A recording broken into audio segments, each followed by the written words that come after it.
Who's my favorite so far? Yeah, who's your favorite?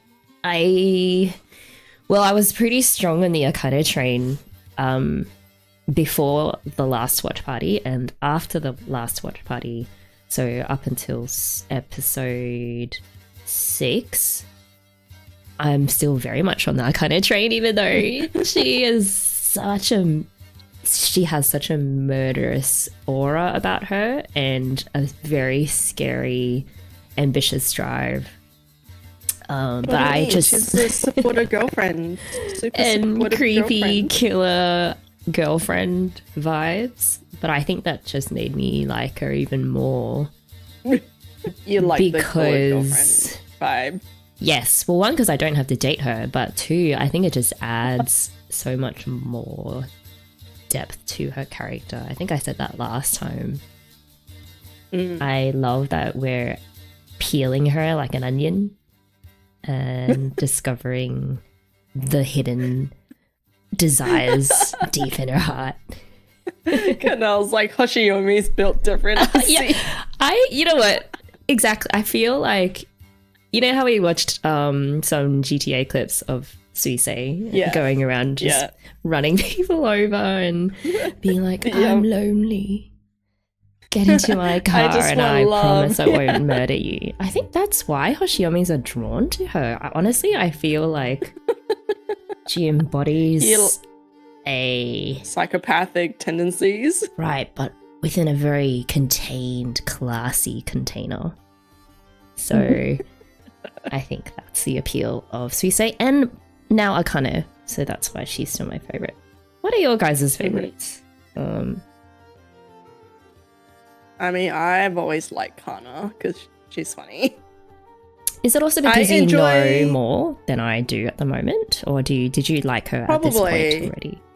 I think I already liked her at this point. See, the thing is, she's very similar to a character in Lover's War, in Kaguya-sama, where it's just every turn is just suffering and it's great. Like, my biggest entertainment is watching Kana suffer. It's like, this is amazing. So I enjoy her reactions to things like, you know, when Mel is like, oh, you do know that Akane is Aqua's girlfriend, you should be nicer to her. And she's just like, death clear. Okay, that's fair. Yeah, she has her own spice, her own flavor of spice. And she definitely plays off Akane very well. Yes. Yeah. I do like the growing warfare between the two. Rivalry. Yeah. Tommy. Yay, Akane, Team Kana. Akane is too scary. No for name Tommy. is on. Well, Tommy, you're just weak. you need to, you know, get some Hoshiyomi poison into you.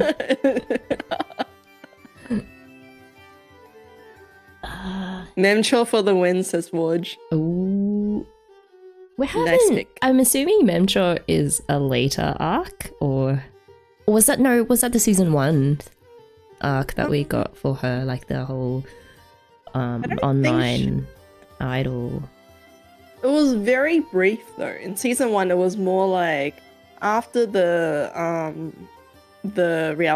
dating show ended. Aqua invited her to join the idol agency, and then you find out that actually she's a lot older than she claims to be, and that because of her family situation, like financial situation, she started working when soon in high school or soon out of high school, so she never really got to experience she wanted to become an idol but never got the chance. And so this is like the internet version of an idol. Like she gets to claim to be a teenager again, but she's like actually 20 something. Yeah. I think they're all one of those shows, rare shows where each character has something going for them that makes you want to find out more about them, including Melt. My God, I don't think we're ever going to see Melt. That's it for him, right? Like he got his stars, well deserved. And you never know. He might be back in future arcs. Yeah. Okay. Yeah, you're doing the I know more, but I can't say anything thing. Okay. Well, should we It's start? like maybe, maybe not. Yeah. Yeah, got Kunal a good group says here. his Oshi, Sai Oshi is I. Basically, after Oh, who episode one. knows? Maybe I's gonna come back because they're gonna do a whole resurrection arc. You know? Tommy, my Oshi is sweet today, mangaka. I mean, she's cool too. Let's switch over. Hey! Check out that lighting! Yes. Please rate. Please tell me how to fix. I mean, it's for what you have to work with, it's pretty good. Okay. I'm assuming you all have copies to watch along with. We're starting with episode 7. 7. Nana. Yeah. I think we left off on Melt having his big moment. Yeah. But we still haven't resolved the Kana versus Akane situation. I didn't expect that to resolve even this season. I don't know. I feel like that's just... I hope it goes on for a lot longer. I don't know. I like watching them. We'll see. You like watching them fight. Nerves. Yeah, well, fight. I think I just like that it doesn't fall into the all too common trap of conflict between two female characters where it's just really petty and about things that really don't matter. Like, but this is about something deep that strikes them. I mean, the behavior is kind of very petty.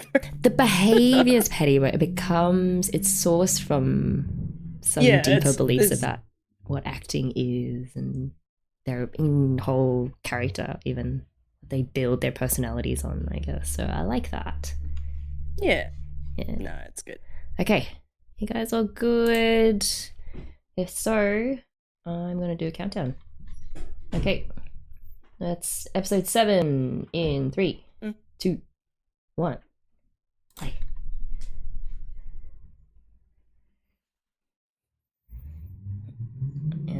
Do I want them to become BFFs by the end of this arc or whatever their conflict arc? Not really. I like think that would be too neat. I like them maybe agreeing to disagree, but still fundamentally thinking that the other person has got it a bit wrong. I think that would be the perfect end point. Yeah, like they stand firm on what they believe in. Yeah. And I think the fighting over Aqua stuff that's just like surfacey. I don't mind that either, oddly. Because I know that conflict is based on something deeper. So it's not, like, it's not just about a guy. Yeah. I feel like it's almost the fighting for Aqua is more like this is funny. Like this is comedy. Yeah. Or at least it's comedy for Kana. Like the viewers of Kana is like, oh yeah, she's not going to win. And yeah, I agree. I do like this OP more and more because we've watched it a couple of times now. And you kind of notice something new every time. Yeah. So we need like a frame by frame breakdown of the opening. That would be fun.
Ah, that's cool. Yeah. He wasn't like envious or anything in a bad way. Mm.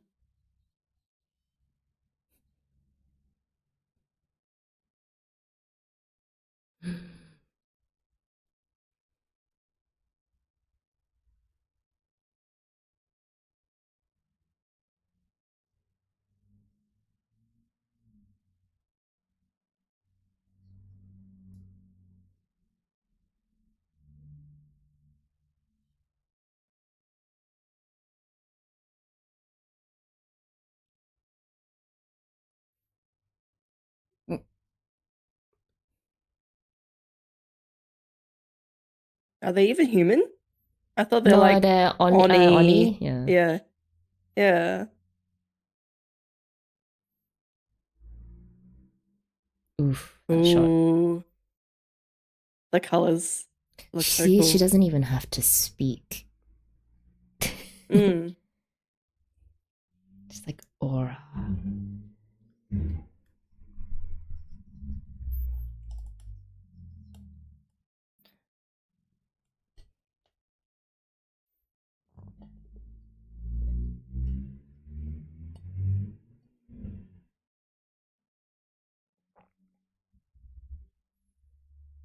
The music helps.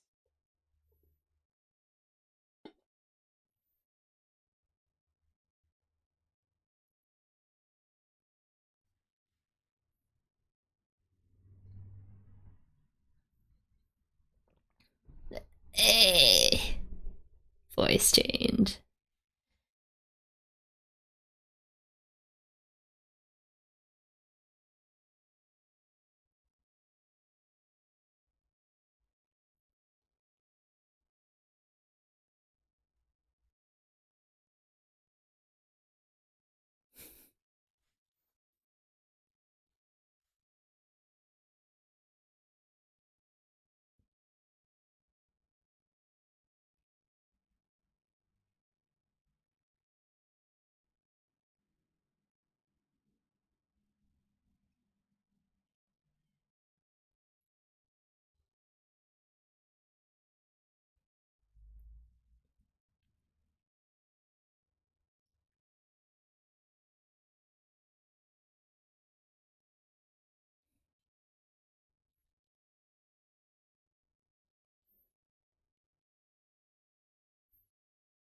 This is so shonen. Like, only shonen does this.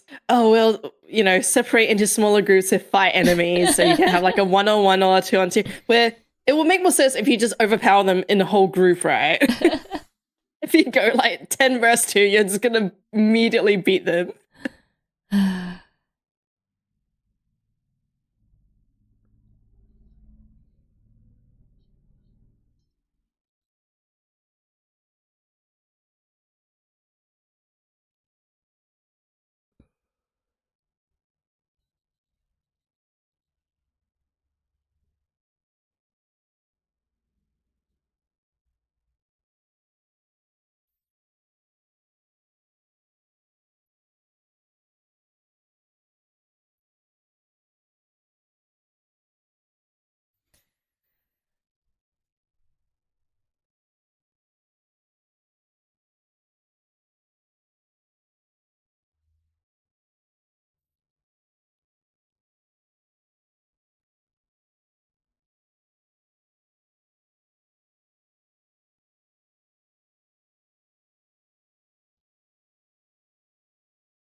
Ah, it's so cool. Rotating stages Wow. are so cool. Mm.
Never meet your heroes.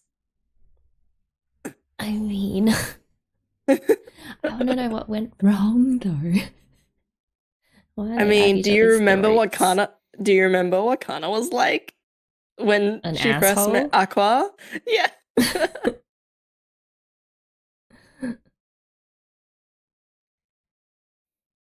Cute.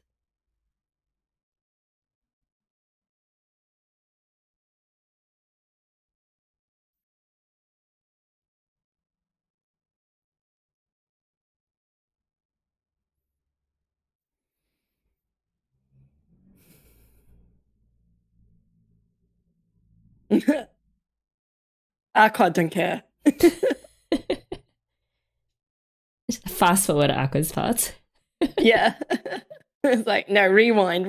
Let me see more Kana.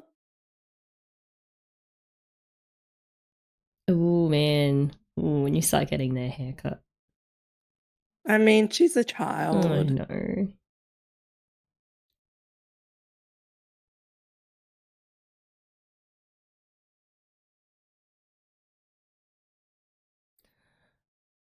Oh no. Kana's gonna crush her. Ugh.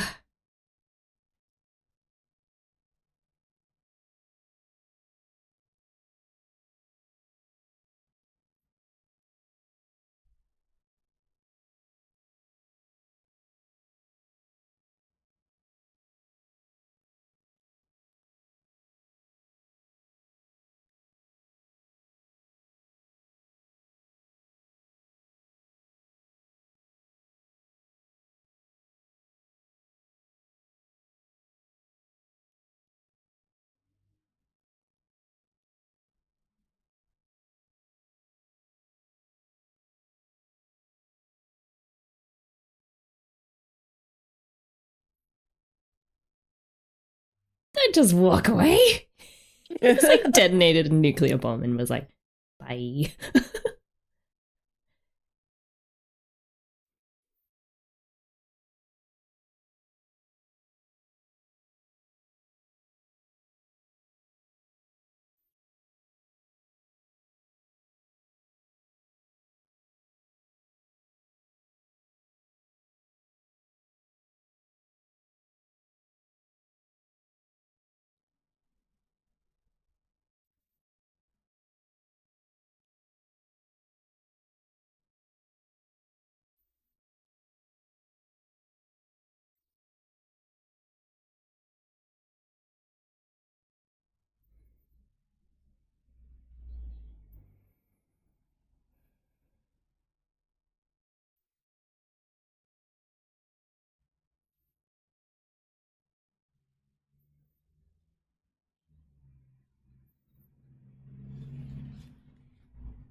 Well, said reminded that this is after Aqua's reality check in the First step. yeah, first episode of season 1.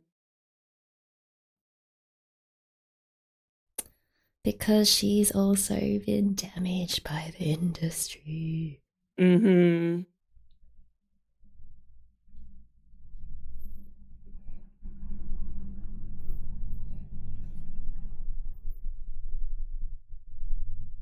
She's been studying psychology since she was a child. Uh, were they like nine, Well, 10 or something? probably younger. Probably younger. God. Like she looked like 6 or 7. Mm. Because when Kanai Aqua started acting like in that show, I think he was only like 3 or 4.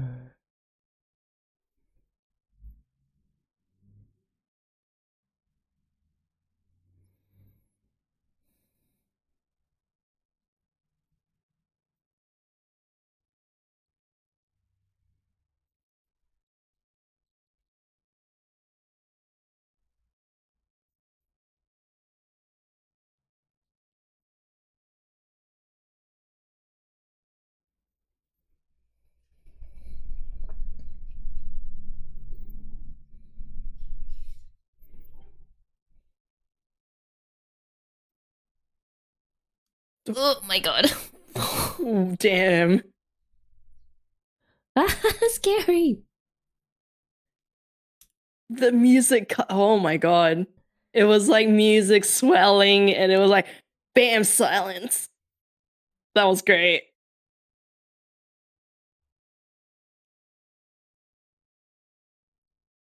Ooh, this is scary fangirl stuff.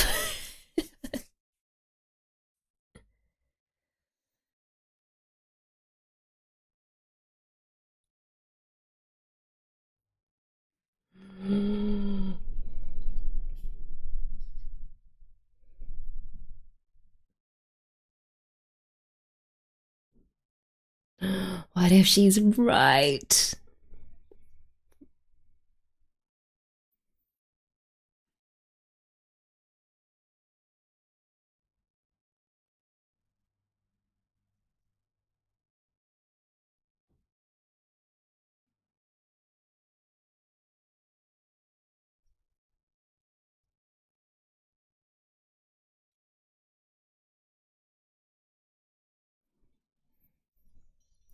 Uh,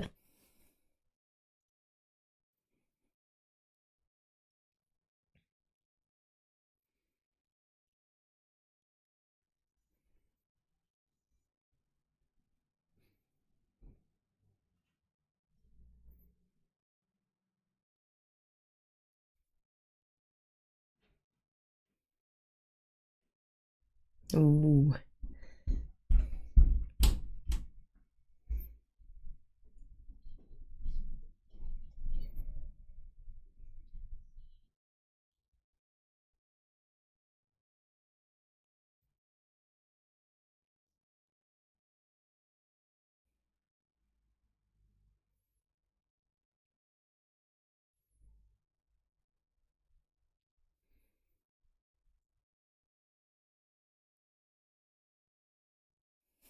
Whoa. Isn't this just too much? I mean, it's theater She's acting, right? literally like, I don't know, God, right now. I mean, she's imitating I, who can Yeah. like grab everyone's attention.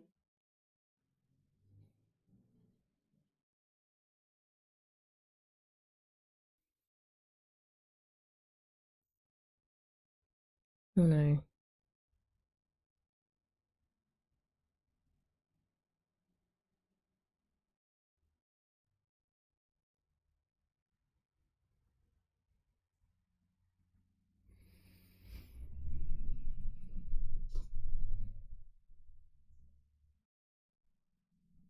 And she started losing jobs.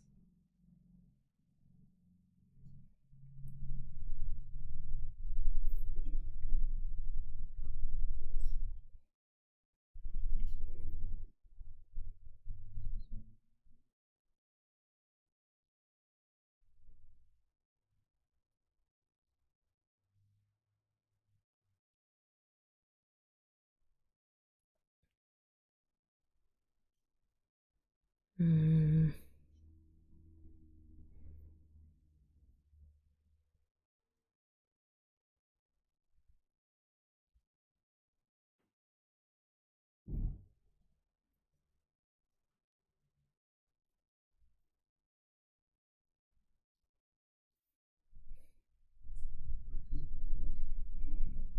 Okay, I get it.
Mm.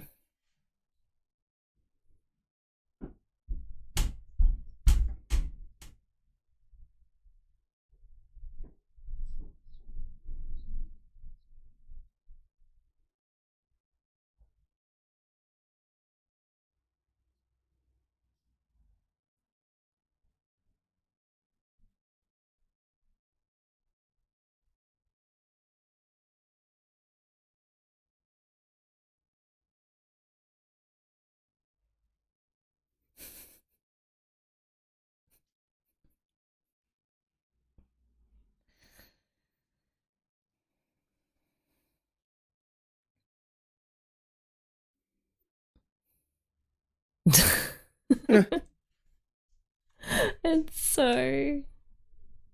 They're all supporting each other. Yeah. Whoa. I get it. I now have the answer to what I asked the last time, which is like, yes. What is the issue that Akane has with Kana and her acting style? Thoughts? Which is, I love that it was established in season 1. Like, the reason why Kana acts like this is completely established. Like, it didn't just come out of nowhere, or she's just a character that's like this. We actually see her progress from how she was as a child, being very, you know, egocentric and like, I am the boss, everyone needs to serve me, to getting her ass kicked by Aqua's acting, even though he wasn't really acting. But her having the reality check, being like, oh crap, you know. And then also her losing jobs, being like, oh, maybe I need to be more cooperative. I need to do what the adults want me to do. Yeah. Elevate other actors so that they like me and they don't feel intimidated. Like, yeah. And that was also established in the Sweet Today arc, where she was like, I had to drop my level of acting so it doesn't, you know, the big contrast doesn't jump out.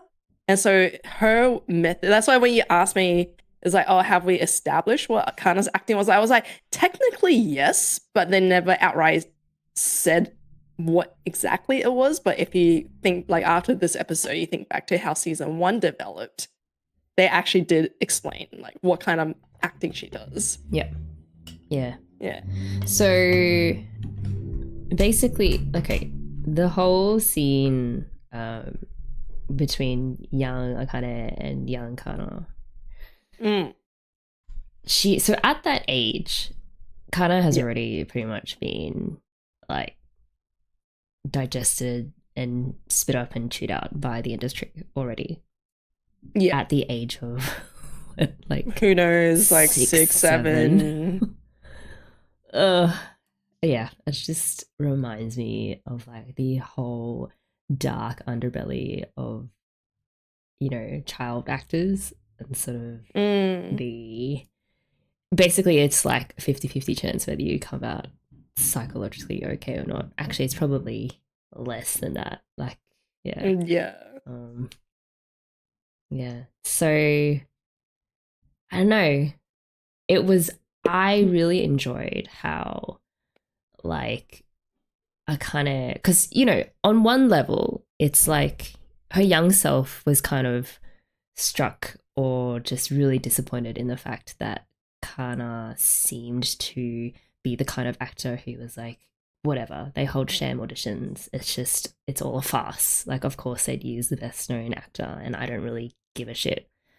So that's what younger kind of thought, which made her really disappointed. But then eventually she grew up and she's still disappointed in Kana, but it's because she knows how damaged she was then, like, and why it is that she said all those things that she didn't really mean to.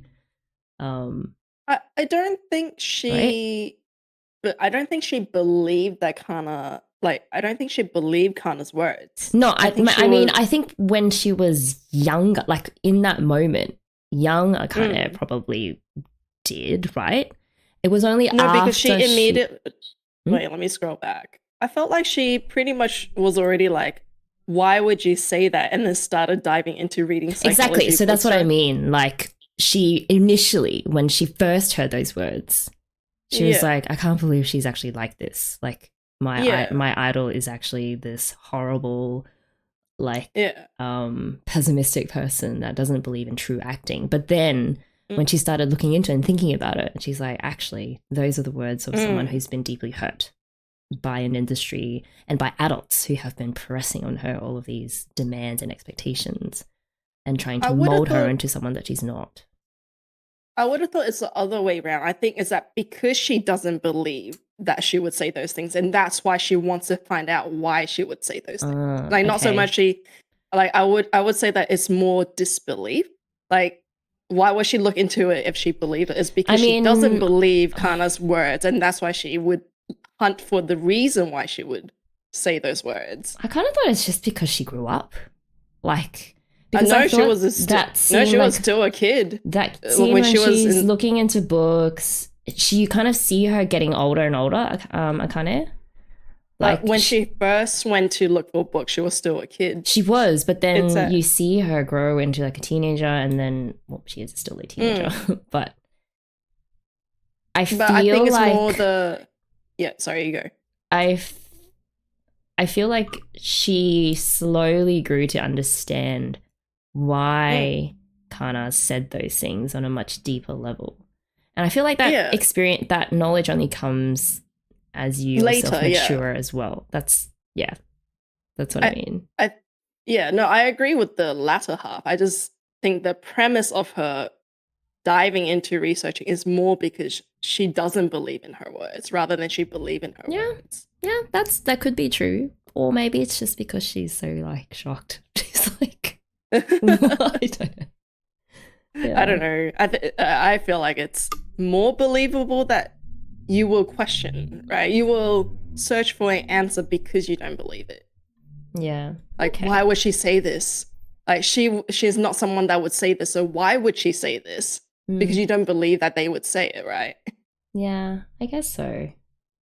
I don't know. That's my interpretation of the scene. Is there anything else that's stuck out? All of this season is too much, and I love it. I know, right? This season is just like banger episode.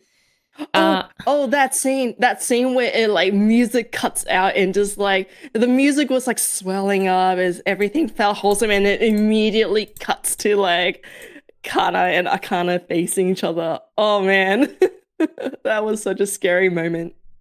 It was, Where I was mean, that? generally the use of music has been amazing. Like, it really elevates everything. 1523. Yeah. Oh, like a little bit further back. Yep. 20, like maybe 1520, and then you progress onwards. Yep. Yeah, that was cool. I see. God, the cut in music though, oh, shivers down my spine. Why do you think Akane Mm. wants so badly to help Kana? Is it because it's like the lingering fangirl who wants to see her idol again as she really is?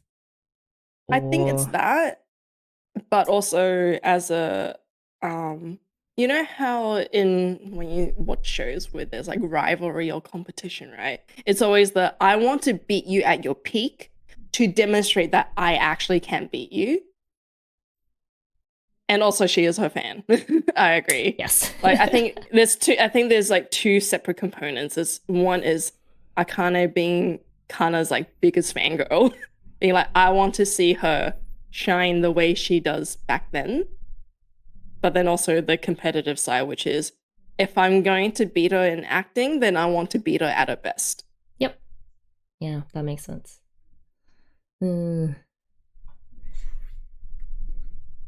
Next episode? Unless you guys have other thoughts.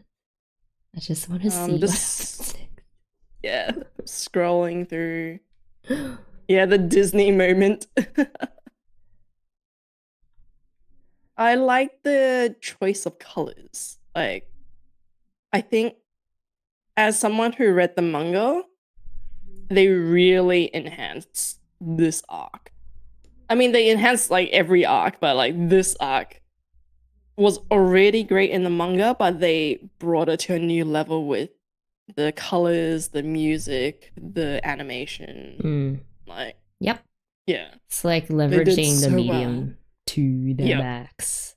Yeah. Yeah.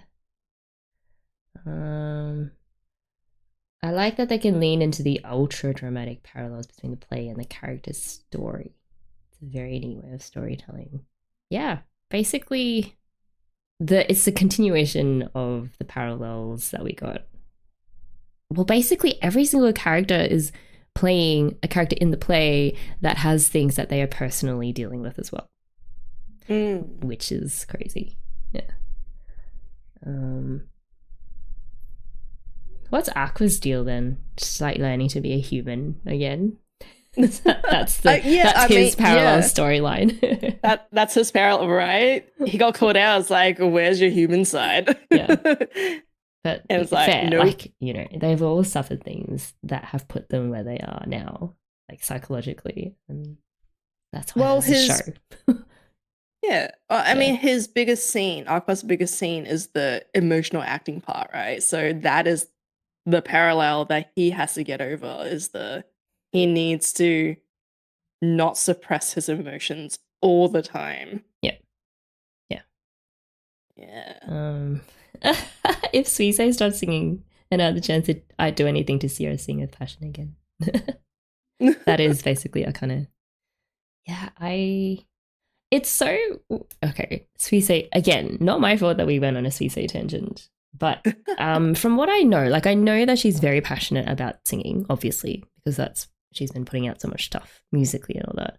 But also she's equally passionate, I guess, about creating stuff. Like I remember reading this whole discussion in the Yoshiomi server about must have been an interview that Suisei did, or like one of her streams where she just talks and she's like, she doesn't really want to be boxed in as a singer or like a music artist. She kind of wants to just create, which is a much broader I guess category. So I mean, not that I think she's gonna stop singing anytime soon, but it just seems like she is also interested in many, many other things too. And it's interesting for me because, you know, so often in the music industry, it's like you devote yourself to your music in order to produce your best stuff, right? And, you know, some artists will work on an album for like 5 years because it's, and only solely an album, the music, because that's their passion. So it's interesting, like, it's kind of, I have mixed feelings, not bad feelings, just I always wonder what would happen if Cisse just shut herself in for 5 years or whatever to just make music. That would be amazing, but I don't think it's ever going to happen because she's just so good at too many things. But she's like, you know, she's multi-talented to the point. I don't know if you remember when we watched the, you know, history of Cisse and how she was rejected by multiple idol agencies because she was jack of all trades. Like, it's easier to market someone when they're like good at this one thing and be like, yep, you slot into this position. But she's so good at all things, but master of none. It's like, oh, how do we market you at this point? Yeah. But I mean, on the plus side, you get other cool stuff that makes use of all of the talents and it's not just music and singing. So. Yeah. I mean, it's probably good to be, you know, you have better knowledge across the board rather than I can only do this one thing and I have no knowledge of everything else. I don't know. I feel like it's fine either way. I think like Melt, you know, Melt was like, okay, I can't win at everything, so I'm just gonna be good at this one thing and amaze everyone. So I feel like it's like two paths that's equally as rewarding. I don't know. Yeah. Oh, No Name says, I think some of the best art comes from the people with a lot of different experiences to draw on, not necessarily someone who hyper focuses on one craft. Yeah. I see that. Yeah. No, I agree. All right. Next up. Find the next episode. Episode 8. Let's do this. Episode 8. In 3, 2, 1. Play. Let's see if we can pick anything new out of the OP.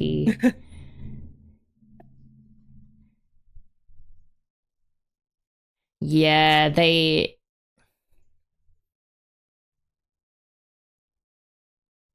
At the beginning, they definitely do like this.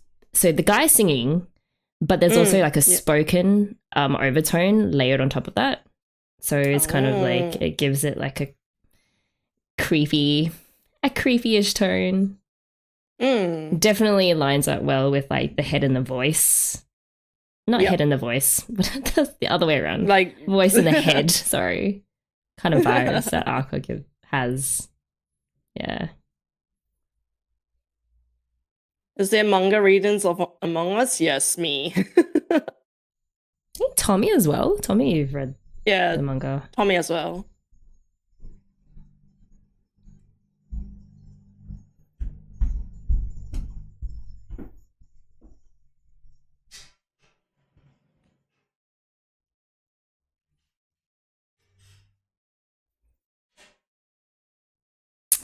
Yeah. I love that we get music with like traditional instruments in them as well. Just like in the OP. That's cool. Yeah.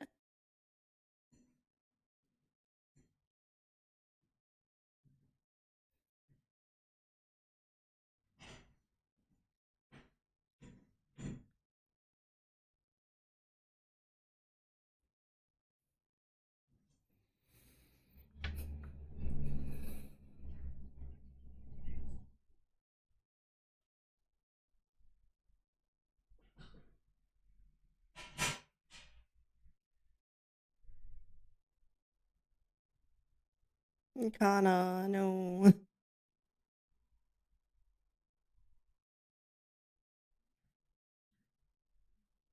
Ooh.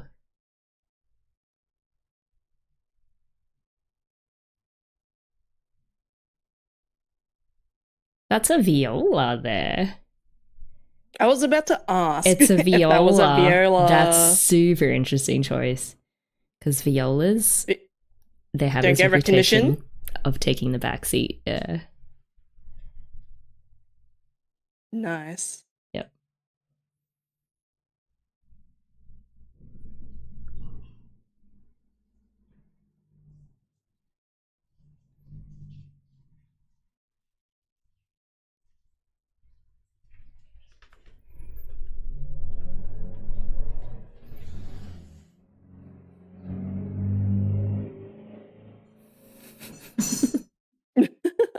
Do you do that? I can't do that. uh, I'm blind without my glasses.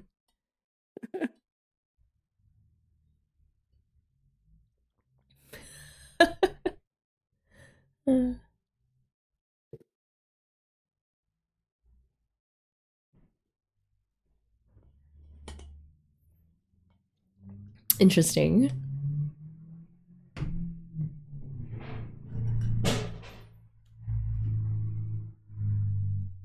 Definitely theatre actor. That's true. You can fall asleep and then it can dry in your eyeballs. Ooh.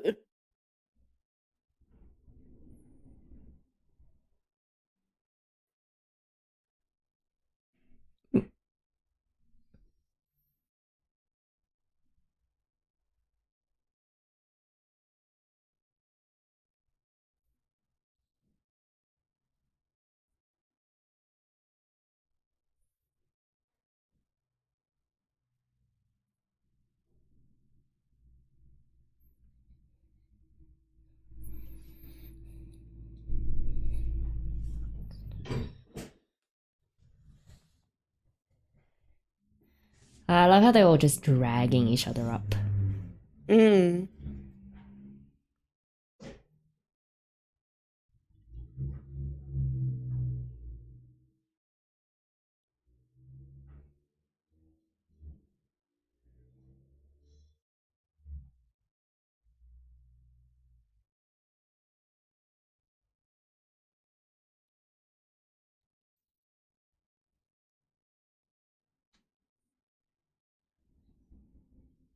This guy just stands up on the top.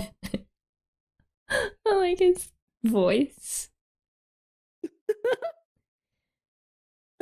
Very fitting voice and Breaking image. voice. Yeah. Tommy's scared of glasses in general. Oh, you're missing out.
Mm.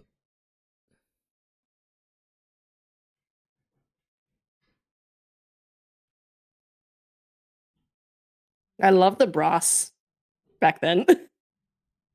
Oh, I didn't even notice it. Sorry. It's very faint. Oh. There was like runs of, I think might be a muted trumpet. Mm.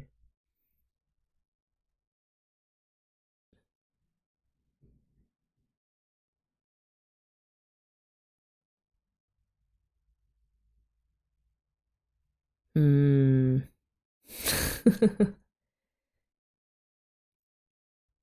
So you can't fight someone stronger Fire. with the same thing. Yeah.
can just make her mad. Yeah.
Music.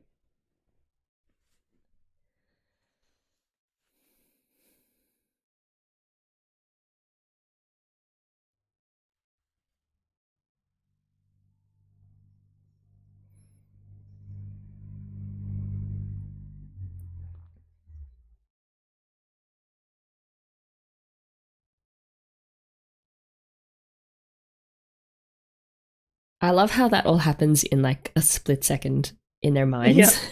Yep.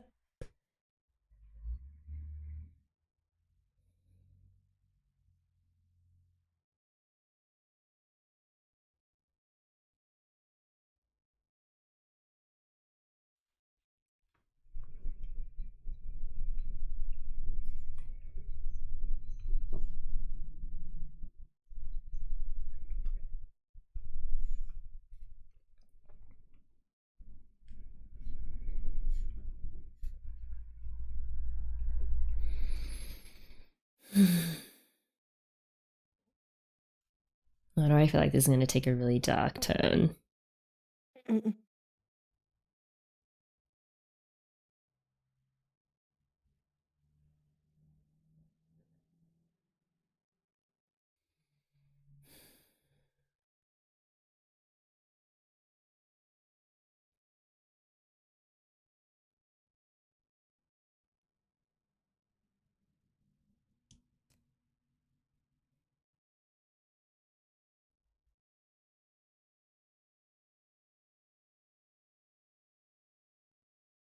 Ugh, look at their home.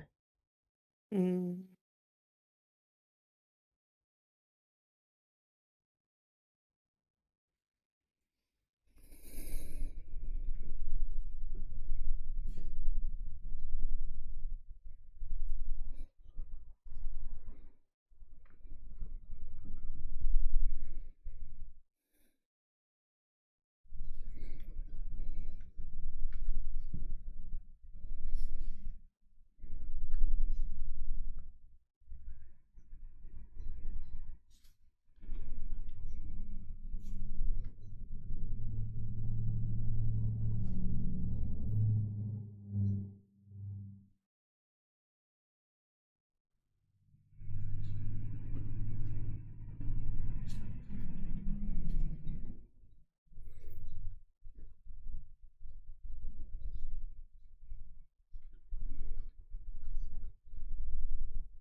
Yay, starry eyes. There we go.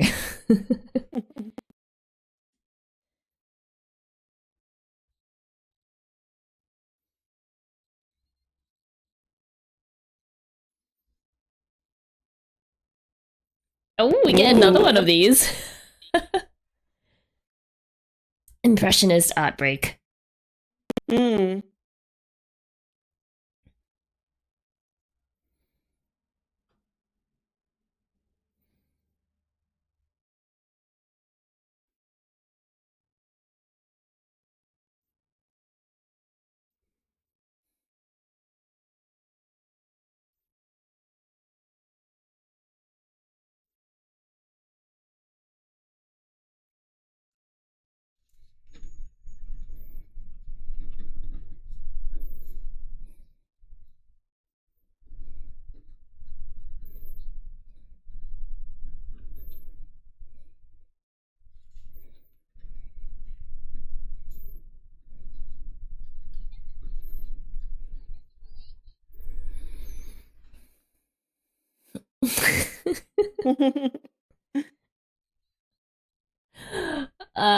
This is so corny, but it's so great. Oh my god.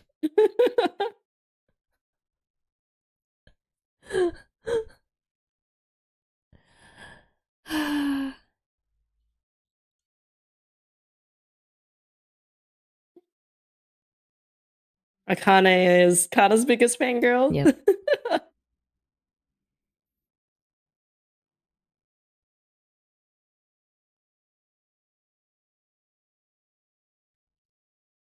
Mm-hmm. Also, I need to kill someone.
Oh, there's a screen on the ground. Mm. That's cool.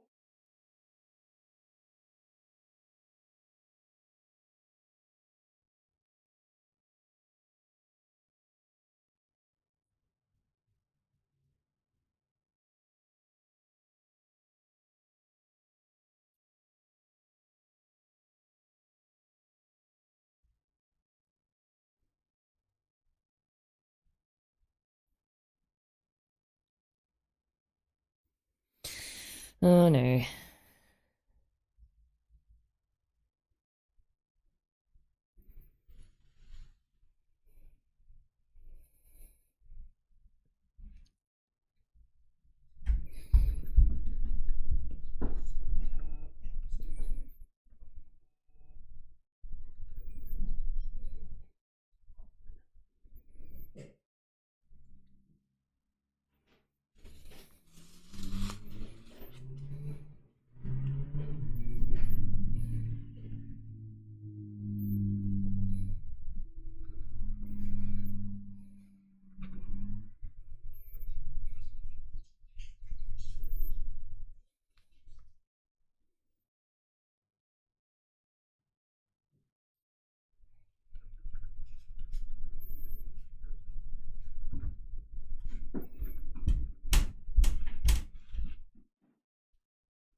A mention of therapy.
Wait, did he just bite him? What? Yep. Oh my god. He's gonna do like a Mike Tyson. Oh, just shoulder. Who?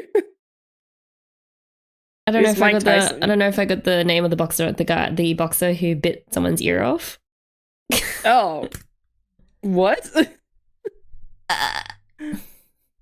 There was a boxer that bit someone's ear off in a boxing match? Yeah, it was a pretty famous incident. Oh. I thought he got his ear, but no, it's fine. Damn. Whoa, that's so depressing. What do you think about the advice from the older guy to do the opposite of enjoying acting, since enjoying it seems to cause him panic attacks and immense guilt? To do the opposite, suffer while you do it, as a way to counteract the guilt or whatever. I don't know. Yeah. What do you think?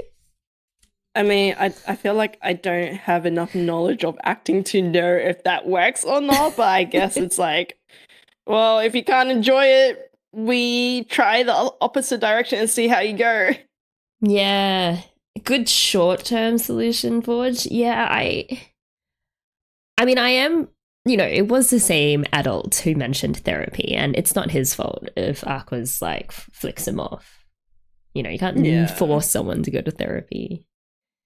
But yeah, I was just like, man, what a depressing, I guess, stopgap solution.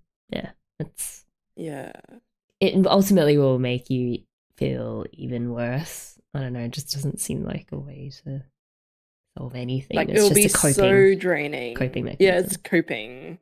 Yeah. So. I don't know. It's a lot.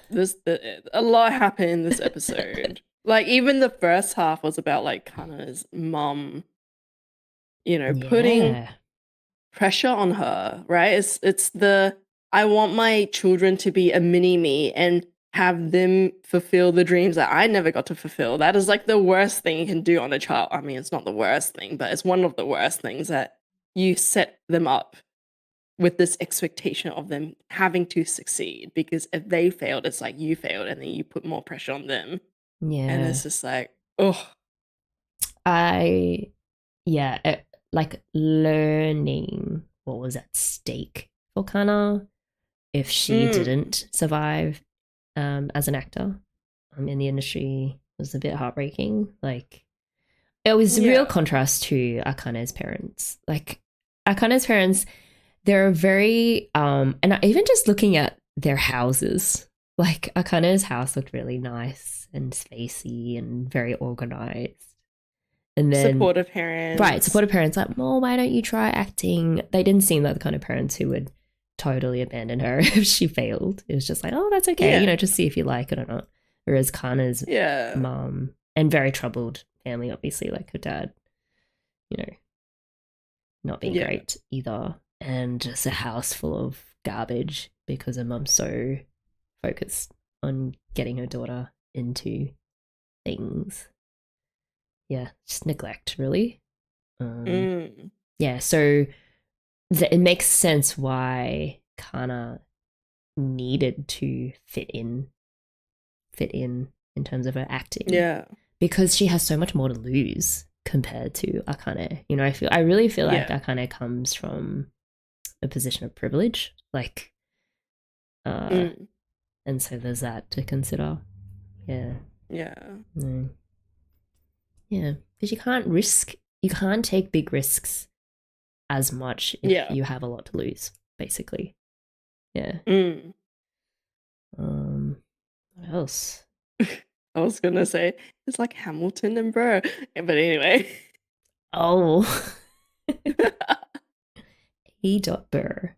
Yeah. Oh, wait, going back to Tommy. Aqua's goal isn't healing, though, it's vengeance. Yeah. I just found it interesting, though, that the adult, pretty much the only adult he's probably taking advice from and who knows him better than anyone else, just kind of was like, well, just kind of shrugged his shoulders and was like, well, just lean in. Lean into the darkness, you know. As a, I mean, what can you do? I don't know. Can't really. Like, you can't do, I think in his position, though, I feel like he probably did the wisest choice, right? Because if you push him too much, Aqua would just distance himself, right? Because if he was like pushing for therapy and being like, no, you need to go to therapy, no, you need to, you know, get yourself better, Aqua would just, it'll push him away and then he'll less likely confide in him. So I feel like by being, you know, somewhat supportive, he remains in his circle so that if anything happens, he's still there. Yeah. He can still provide help.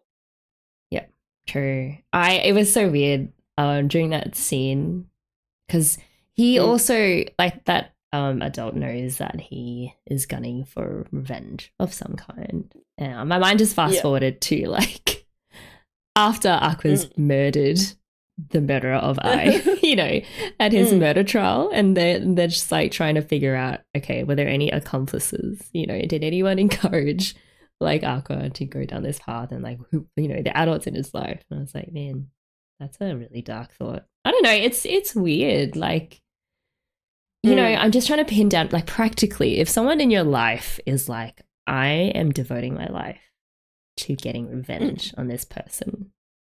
Wouldn't you be like, what do you mean? Like, what do you mean? Like, becoming the best actor? Like, what do you mean? Do you mean tracking them down and physically like, publicizing it? Yeah, like making the story public, exposing them, or do you mean physically sticking a knife into them? Like, I'd be a little bit concerned, especially if I knew that it affected them to the point of having like unresolved trauma, right? But I guess no one's really asking that. It's kind of like, oh, well. No one has asked, I know you are really devoted to this one thing, but sure. Like, I mean, we had Akane who is like, yeah, I'll go with you. I'll support you. I'll kill them for you. It's like, Akane's fine. Don't worry about Akane. Akane can't do anything wrong. It's fine. Copium. Yeah. The music when Aqua went crazy was great. All the music is great. All the music's great. All the music's. I feel like afterwards I'm gonna have to like just like listen to the episode, just to listen to the background music. Yeah. Oh yeah, you mentioned the viola that Kana had the Oh yeah. Yeah. The because it just went too low for a violin, and just the timbre was and I was like, huh. I was gonna ask, is that a viola or like a really high cello? No, it was definitely a viola. Yeah, cello. Is more bassy. Has a thicker, But yeah, it sounded like it was definitely played on the viola's C string, which a violin does not have because the violin's too high for that. Which is so cool. Like that really struck me. Because as a violinist, I've definitely, teased violas my fair share. And all the jokes are all based around how no one wants violas around. Or the only use that violas have is to just provide support, which is literally Kana's whole issue. Yeah. Yeah. Image of herself. It's really cool. Yeah. It means that the music composer knows the source material to be able to choose that, right? Even just that tiny detail. Yeah. Like, those couple of bars. It was amazing. It's great. Really well done. Yeah. I love that they use live instruments. Is that the right term? Like, not synthesized music, if that makes sense. Like, all of the instrumentation used sounds like live music. But I guess maybe it fits because it's a theater, right? Most, like, if we're going by like musicals and stuff, usually they have a actual band or orchestra. Well, yeah, I mean, it'd be so hard to do theater without a live band because sometimes the timing of it all, like you need a conductor and a band who can maybe, fudge things here and there in case something goes a bit longer, a bit shorter than rehearsed. Yeah. Or they start ad-libbing halfway through. It's like, oh shit. Just add an entirely new scene. Yeah. Forge. Aqua's after his mother and his own killer. Also, being an adult in the body of a child might add to the guilt of being effectively useless to prevent his mother's death. Yeah. I mean, isn't his own killer the same stalker? Same guy, right? I thought yeah, same guy. But I mean, the stalker ended up suiciding, like after Ai's murder. So I guess in a way, trying to find who is the one that, provided the stalker identity, the location. Yeah. Yeah. True. Yeah. I don't see him as an adult in child's body. I see him as a child with adult memories, says Canal. Yeah. And we talked about this last week as well about like Aqua and the Doctor's identity is kind of a little bit more fuzzy now. So it's kind of both. It's like it's a transition. Yeah. It's a transition, yeah. Well, we've got it's I would say now we're definitely at the point where it's more Aqua with the Doctor's memories. Yeah, the Doctor in the form of the creepy glasses shadow. Yeah. Yep. That, which was really interesting because the way that they did Arcana's dying scene and the blood spreading out was just, it was like a reenactment of his like panic attacks, like the trauma of the, it was red too, like red shading, just like spreading across the screen as well. Yeah. It was, actually, one more thing that I wrote down. Was it the casting director or one of the directors? When Kana started shining, getting her starry eyes on stage, and he was like, "Huh, I forgot that she could do that." I forgot that, and he was like, commercially, it made sense to use her for her crying acting, the ability for her to kind of, shrink up.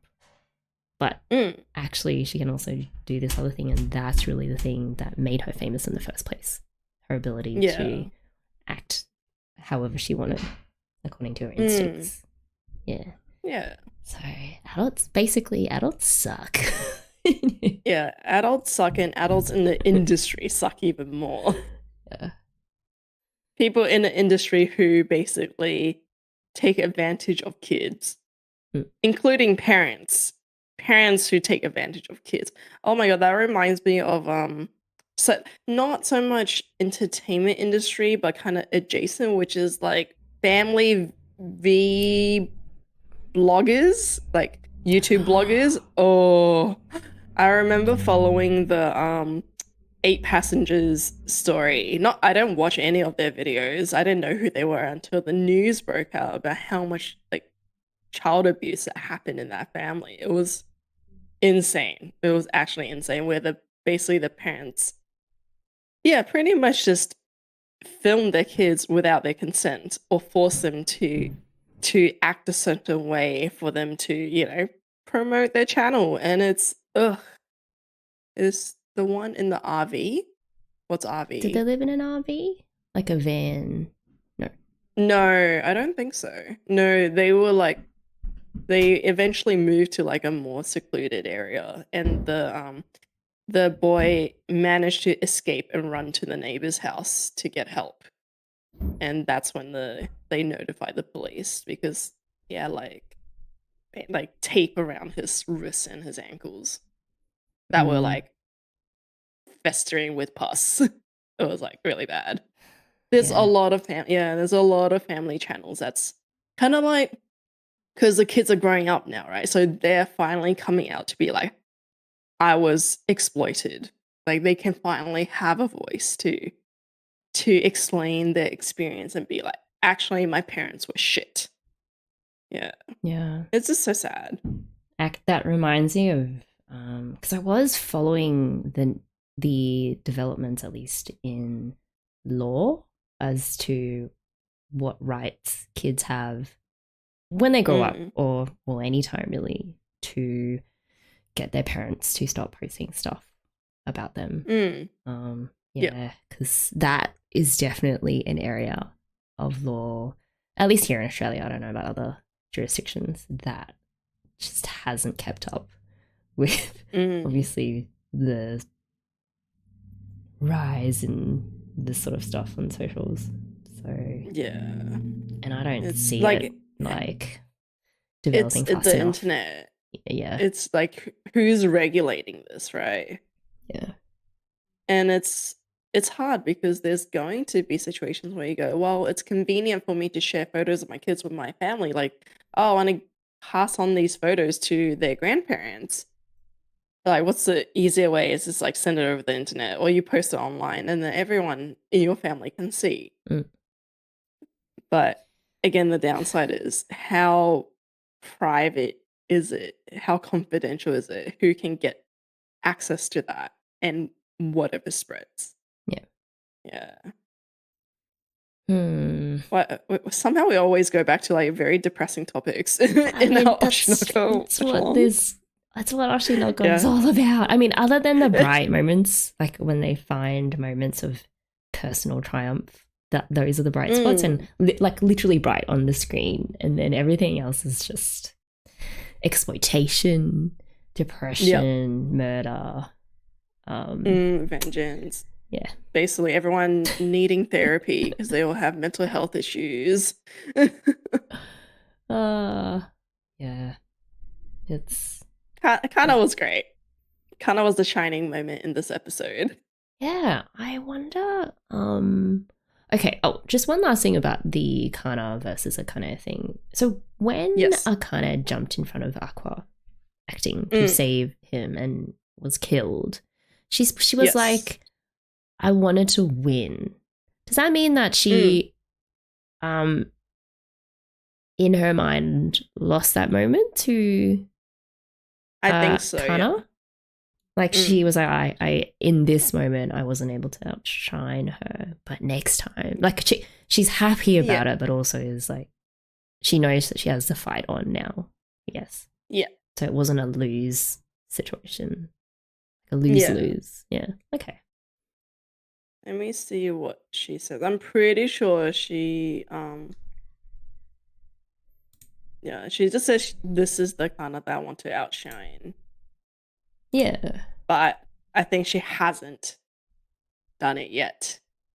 Yeah. She was like, I wanted to win, you know, meaning she didn't this time. Yeah. Yeah. Yeah. And she has no stars anymore. Yeah. Kana took all her stars. Yeah. Yeah. Why Kana can't took they everyone's stars. both just have stars? Can't they both just you know? Well, there are so many stars out there, like billions of stars. I'm sure they can share. It's like review star, like there can only be one top star. Only one. Okay. Episode 9 in 3, 2, 1, play. Oh yeah, I forgot to go back to the scene where I kind of it goes all cartoon like, and there's like a ducky like. When Akane was like fangirling over Kana, it was great. It's so funny because I did not want to make a note of it, but that is in the OP. If you pay attention, if you pay attention to a fangirl, Akane is actually in the opening. Oh, have we passed it? Yeah. No, not yet. Later on when they show like the theater side. Here we go. Oh no. Not yet. It's like later on.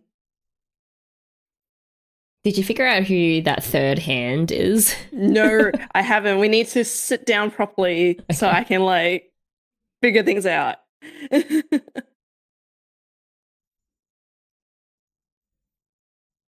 Yeah, soon. There? Yeah. Yeah. Yeah. I'm like, I need to not mention that until the episode happens. I love Akane. See, another layer peeled. Like the deeply devoted fangirl. They're all very multifaceted. Maybe she's actually fighting for Kana and not Aqua. Just getting closer. Aqua to get close to Akane. Yeah, maybe we should just ship Kana with Akane.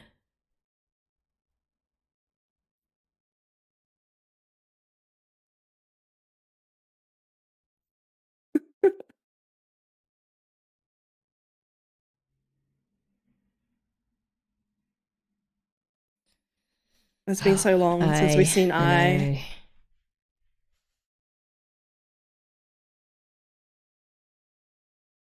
Oh. Rivals to lovers. Yes.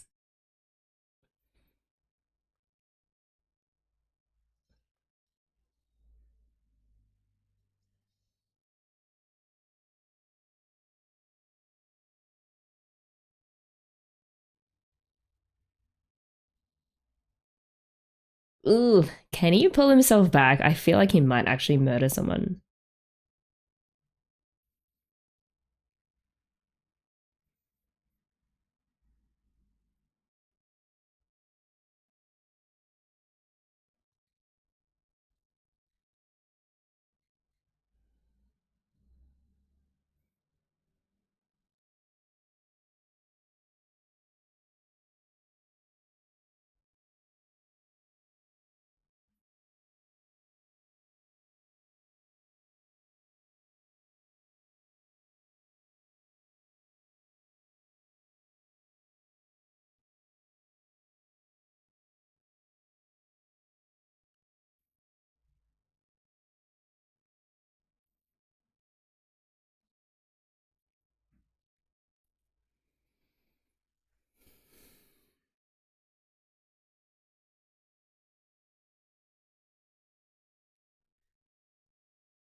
Oboe?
Can we breathe now?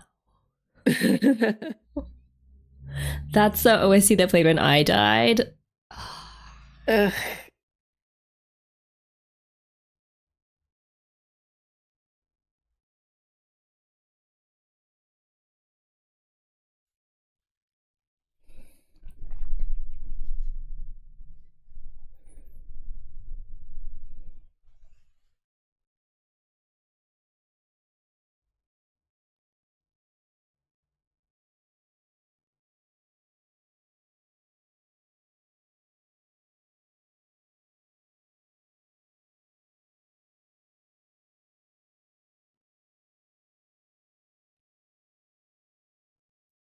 Hmm.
Ah, mutual fangirling.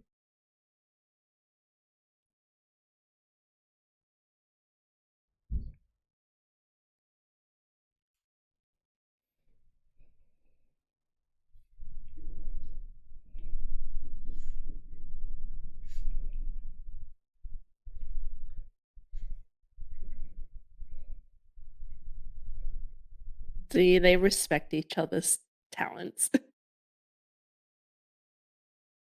I mean, Also hopefully frustration. in a healthy way. Like, healthy frustration, healthy competition. That's good.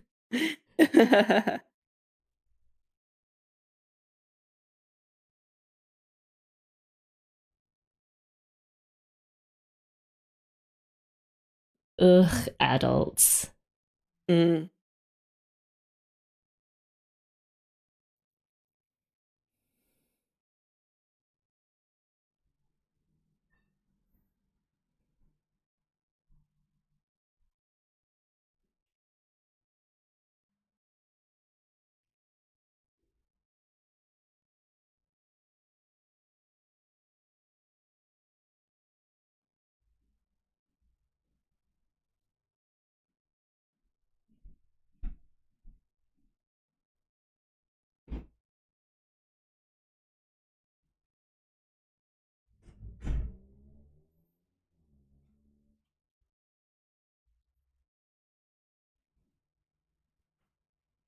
Ugh.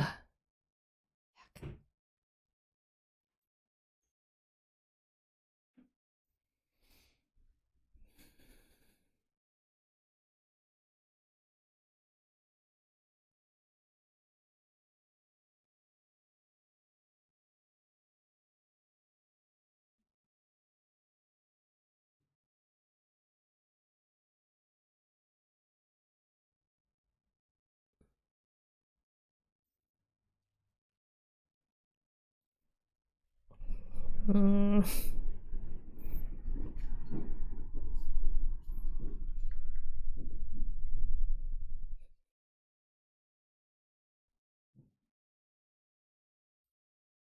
Yeah, creepy laugh. It's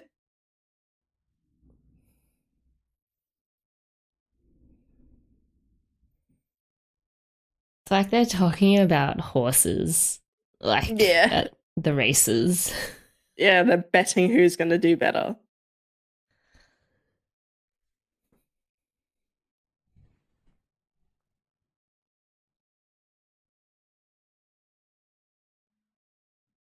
I mean, it's not untrue, but it's also, yeah, a bit creepy. Yeah.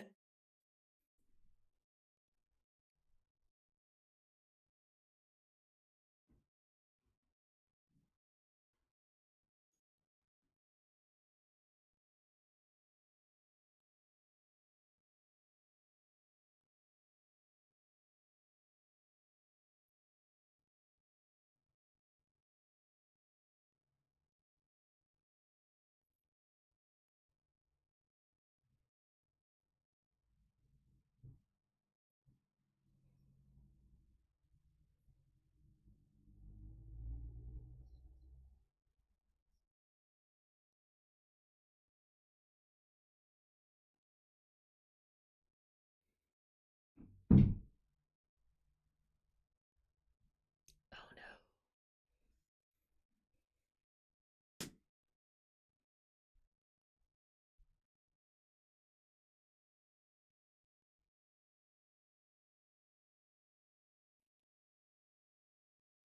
Hey, I can't believe we also get to see this. We really did get the whole stage play across Yeah. like what five episodes? Four? I think 4, Yeah. maybe. I do like the theme for the stage play. Mm.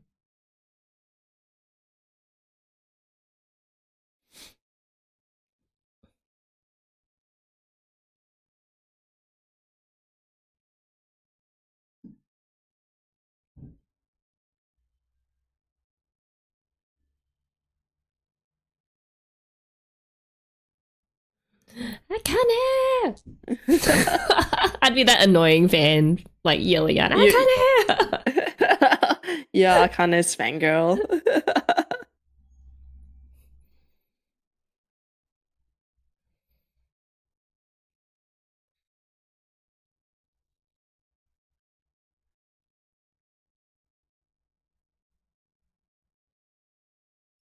What is that instrument? Like not that Some kind one. of flute? Like No, traditional not flute? the flute one. The one that Oh. sounds like a tune percussion-ish. Dun, dun, dun, dun, dun, dun, dun. Yeah, thing? that one. Yeah, what's that? Shakuhachi? No. The one that looks like a traditional guitar? I don't know. Very bad. Japanese instruments. Kata's face. See, I live for those moments.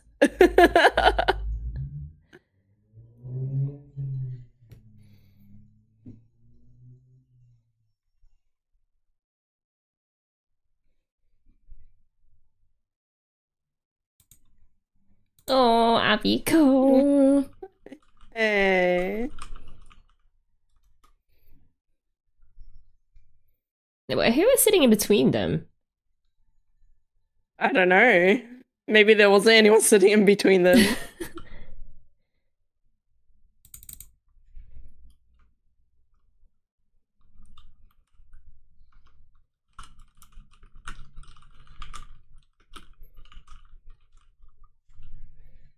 A The shamisen. script. Oh. Shamisen.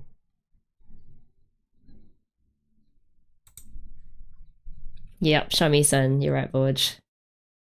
Mm.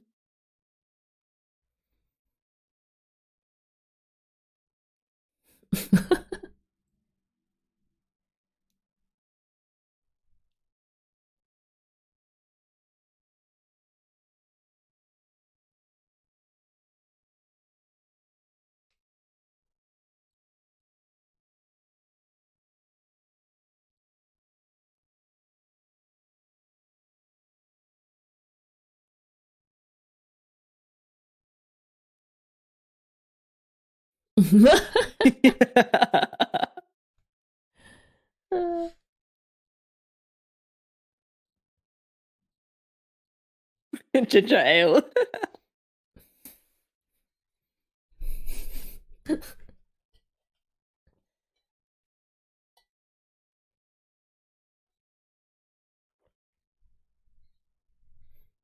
Oh.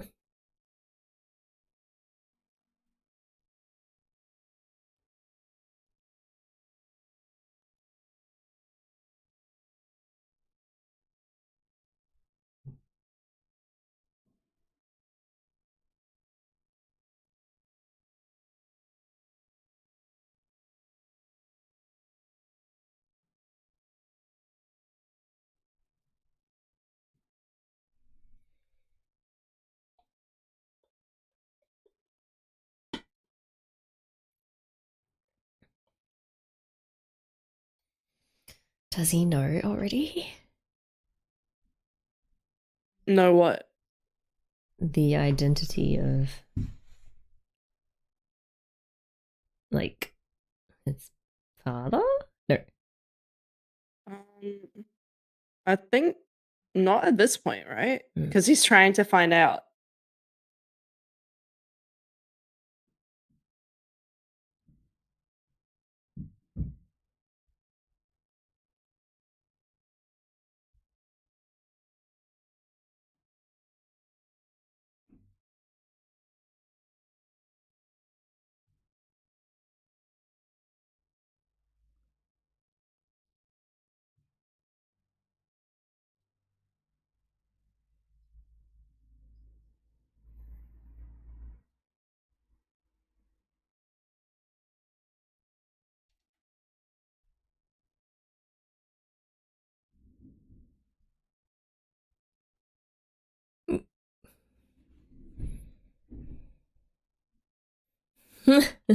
Tact.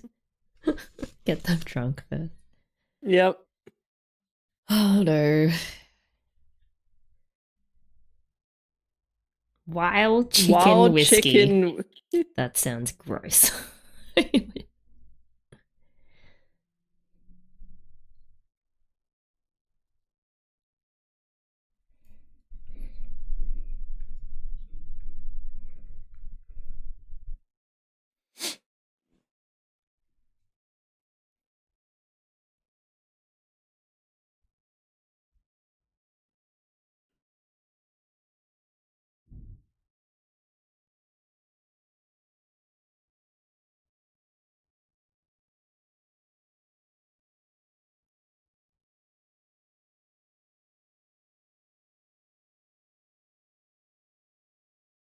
Only recently turned 20.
I don't know how to feel about this guy.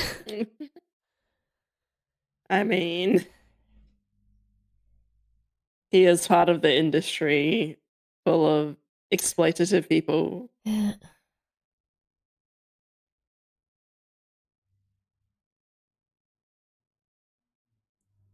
I'm like, how did he even come across him in a child's home unless they scout at kids' homes? And I'm like, that is not that super dodgy as well.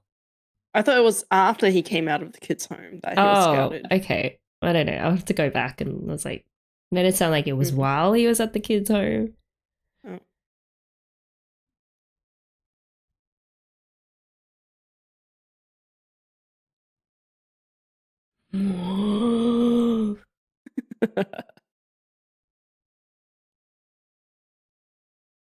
Oh, it's a guy. No, it can't be. That's too easy. That's a red herring.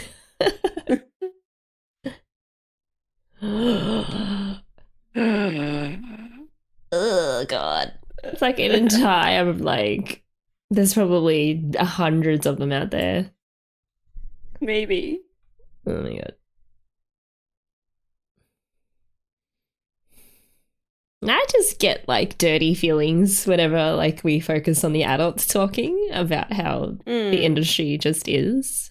And I guess I mean but not surprising. That is how the industry. Yeah. Yeah. What do you think about what he was saying about how the people who really shine in acting are the ones who are imperfect, and it's because they observe the world so that they can adapt themselves to it. Like they're trying to fit themselves into. I think there's some truth to it though. Like it's pretty much how I was like, right? She pretty much acted in the so like that's why she was like, oh, you know, her whole identity is a lie. She basically pretended to be the person that everyone else wanted her to be. Yeah. Like, and I can see the thought behind it, which is like when you don't fit in and you're trying to fit in, right? You will want to, like, you're more likely to be, not saying everyone who doesn't fit in will be like this, but the ones that do end up fitting in are the ones that are observant of how everyone else's act and then change their behavior to fit in. So what are they doing? They're acting. They're acting on themselves to fit in. Okay. So they are the great actors because they naturally are acting all the time. Yep.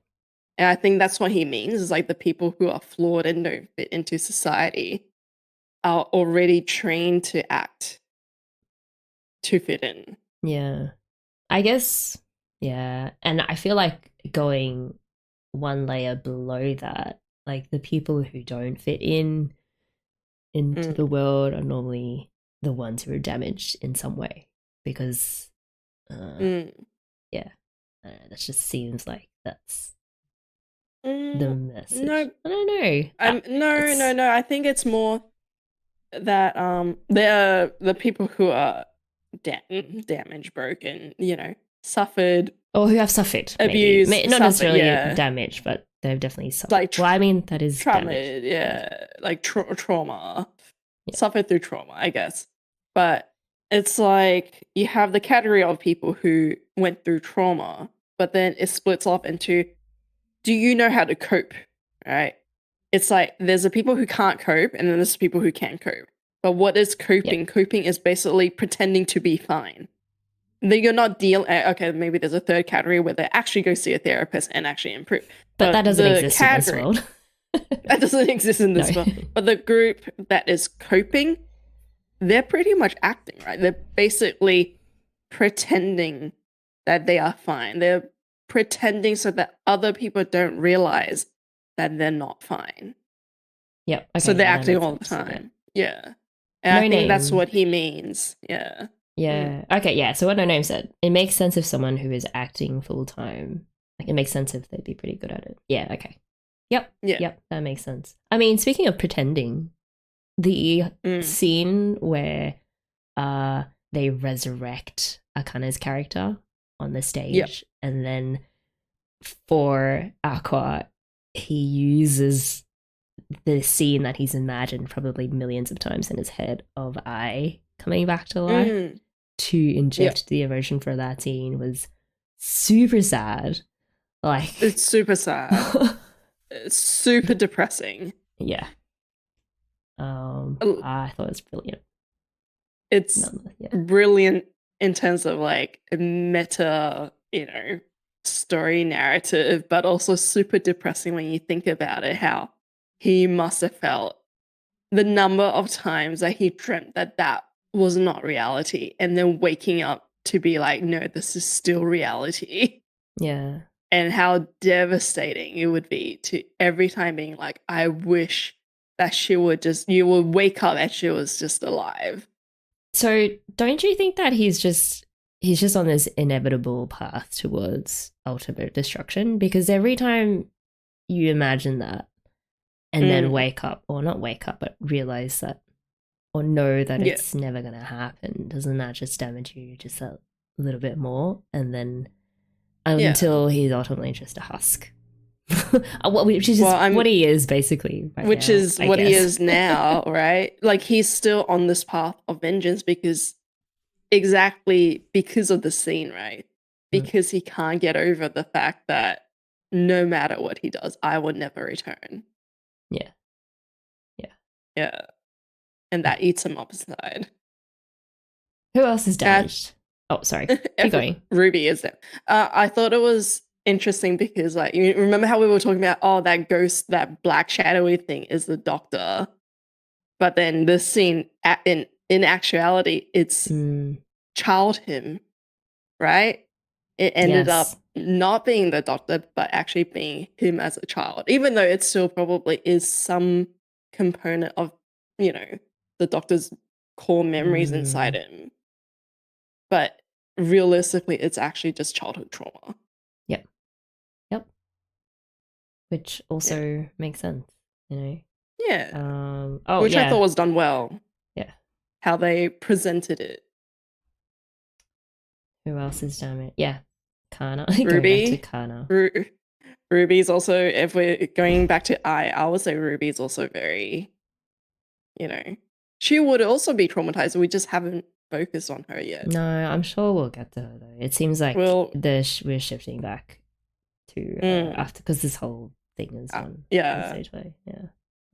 It should go back to Ruby soon. Kana also doing the full-time acting thing. Yeah. There's the whole growing up, having to survive, basically. Yeah, survival mode. Just contorting herself into someone that people will use, which is terrible. Like, yeah. And you can tell that she's not acting. Yeah, kind of acting really, because if you see how she interacts with Aqua and Ruby, she's back to her usual. I am right. I am a bitch. I say whatever I want, no filter, or like very sharp tongue kinda. But then in the industry, when she interacts with others, it's more civil, more cooperative. Like when she's with certain people, she doesn't have to act that way anymore. Yeah. I found it really interesting. So after the whole show ended, and they're kind of both Akane and Kana are reflecting on their performances, and they say each other are geniuses, and also are not disappointed but very cognizant of the fact that they feel like they're not up to par, which I thought was really interesting, because it's kind of like, can't you just recognize that it's just different? I don't know. I just want them to be together. But how do you improve? It's the, you strive to do better, but you'll always look at others and go, I wish I could do as good as them. It's a curse. I mean, I guess I'm fine with that as long as it remains on a healthy basis. Like, it helps them better themselves, as opposed to it keeps them down, or like it inhibits their self-esteem or whatever. I mean, I know like they each have self-confidence issues, but that's just life. But yeah, I just thought it was interesting. I mean, Akane doesn't have self-confidence issues in terms of acting, though. No, it's just, maybe it's a healthy degree of humility. I don't know. Like, in terms of how she sees Kana and how much better she is at acting. Yeah. I mean, I don't think either of them are self-sabotaging, if that makes sense. Like, they see the other person as being better, but they also want to be better. Like, each of them, it's healthy because they both are like, the other person is doing better, so I need to improve. I need to self-reflect and figure out how I can do better, which is healthy. I guess so. Yeah, and I guess they don't need. Yeah, we already covered how they don't need any more yes men. Like, they have each other now. just ship them. Just ship them. Pissed off at. Ship Kana with Akane and ship Aqua with therapy. I have a new ship. That's right. Yeah. Tommy. Oh, back to it shows that the true separation point in his life wasn't his death, but the death of I. Everything is split into pre-I and post-I. Yeah.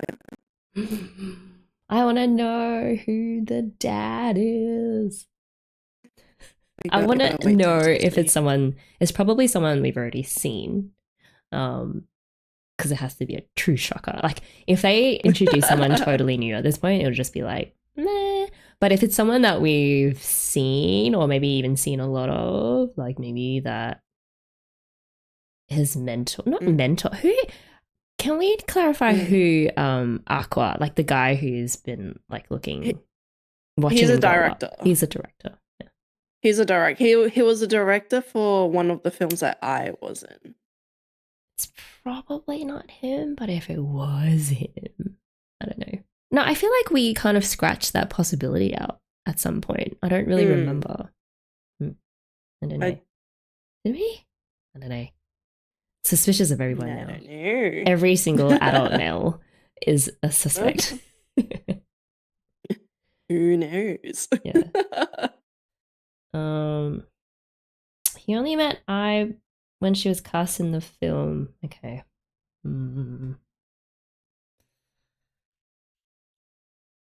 Any other standout moments that we want to talk about? Let me think. Let me scroll back. There was the girls who are exceptionally cute theory. Oh, yes. That was weird. I mean, I kind of knew what he was talking about, but I think what is he like? Okay, so it makes the sense, ones who are though. good at what they do, of course they stand out. I don't know. It's the persuasiveness, right? Because it's kind of like someone who is cute, like physically attractive, physically cute, but if they don't have the confidence to believe that they are, they don't carry the same air or aura that convinces other people to believe that. So Yeah. if it's the how do I say it? In Chinese, they call it 气质. Yeah, like aura? Yeah. Oh, yeah, like aura. Like it's the I don't know how to explain it in English, but yeah, I guess aura is probably the closest thing where you can feel when someone has that quality. Yeah. And it's charisma as well, right? It's the charisma of persuading people to believe that, yes, I am talented. I am cute. I am whatever. Yeah. So it was in just, a way, yes. It was just odd the way that this guy was talking about it, because even though he can identify when someone has that like X factor, he doesn't know why or how it comes about, because he is like, oh, you know, well, that kind of was amazing. You know, maybe it was because she got a boyfriend. I was like, yeah, like he doesn't. I guess it was meant to underline the fact that they don't really care how they do it, what they have to go through to get that thing. As long as they have that thing, they can use them, which is the utilitarian view of a director, I guess. He's like, yeah, don't really look at them as people. More, like they were talking. Yeah, it's pretty much, are they marketable? But I think maybe the conversation was also talking about how Kana, like as a child, right, when she was called a child genius, she had that quality that draws everyone in. She makes everyone believe that she is like the cutest little girl alive. But then when she started, you know, losing jobs, she became more cooperative, trying to survive. She like mellowed out, right? She doesn't draw people's attention anymore. She was just trying to do whatever the adults want her to do. So she lost that until this moment. And so I think this is more a reflection on why did she have a change, I guess. Like what came back? We had so many years of her not doing that, and suddenly that spark came back again. Yep. Yeah. Yeah. So sad. But we're all part of it. We're all consume media. We're all consumers, which is we're all judging. I know. Yeah. But that's a problem with in the entertainment industry, right? It's like they're all judged on their performance. I mean, there's no other way. Like, there's no other way to judge. Yeah. Speaking of the eyes, I noticed something else about the eyes. Okay, so when they find themselves, or they're acting, you know, niche, and they get the stars, right? Yes, it's the starry eyes with like it's like the white stars. But I noticed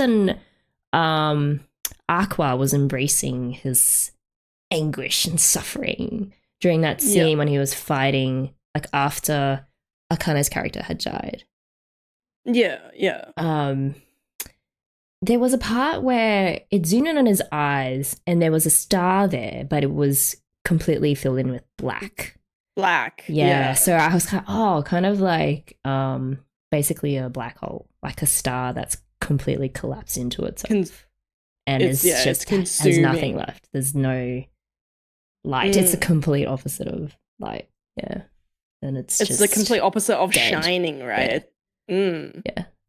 So I thought that was interesting. Yeah. Like still a star, but it's the opposite a effect. warp hole. Yeah. Like yeah.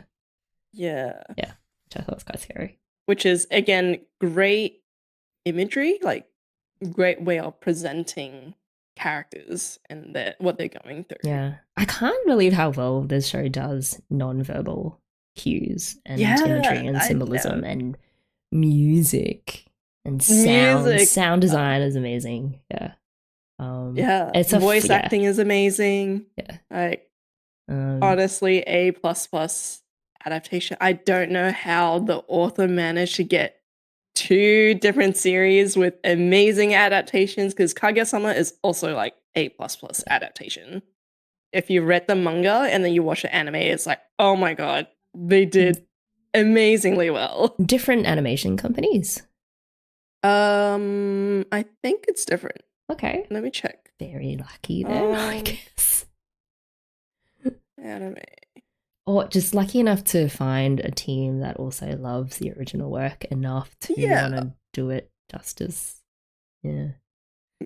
I mean, whenever we go back to the topic of adaptation, it always reminds me that we're still slogging through the Avatar, The Last Airbender adaptation, the Netflix one. Yeah. That makes me want to cry. Yeah. It's okay. We still gotta finish it, but yeah, it's a really big contrast in terms of what you can and can't do with adaptations. Yeah. A1 Pictures are the one that adapted Kaguya-sama, and I think is Doga or something. Wait, let me check. Oshi Noko anime. I don't remember. Doga Kobo is the studio for Oshinoko. Okay. Yeah, so two separate animation studios, but both of them adapted his series extremely well. Yeah. Crazy. You think he makes sure that they do it well? Probably. I mean, he literally has an arc about 2 arcs about adaptation, so he's probably standing behind them being like, that needs to be changed, that needs to be changed.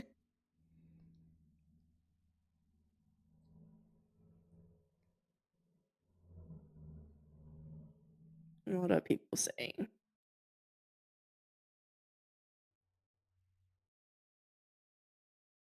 Something about adaptation?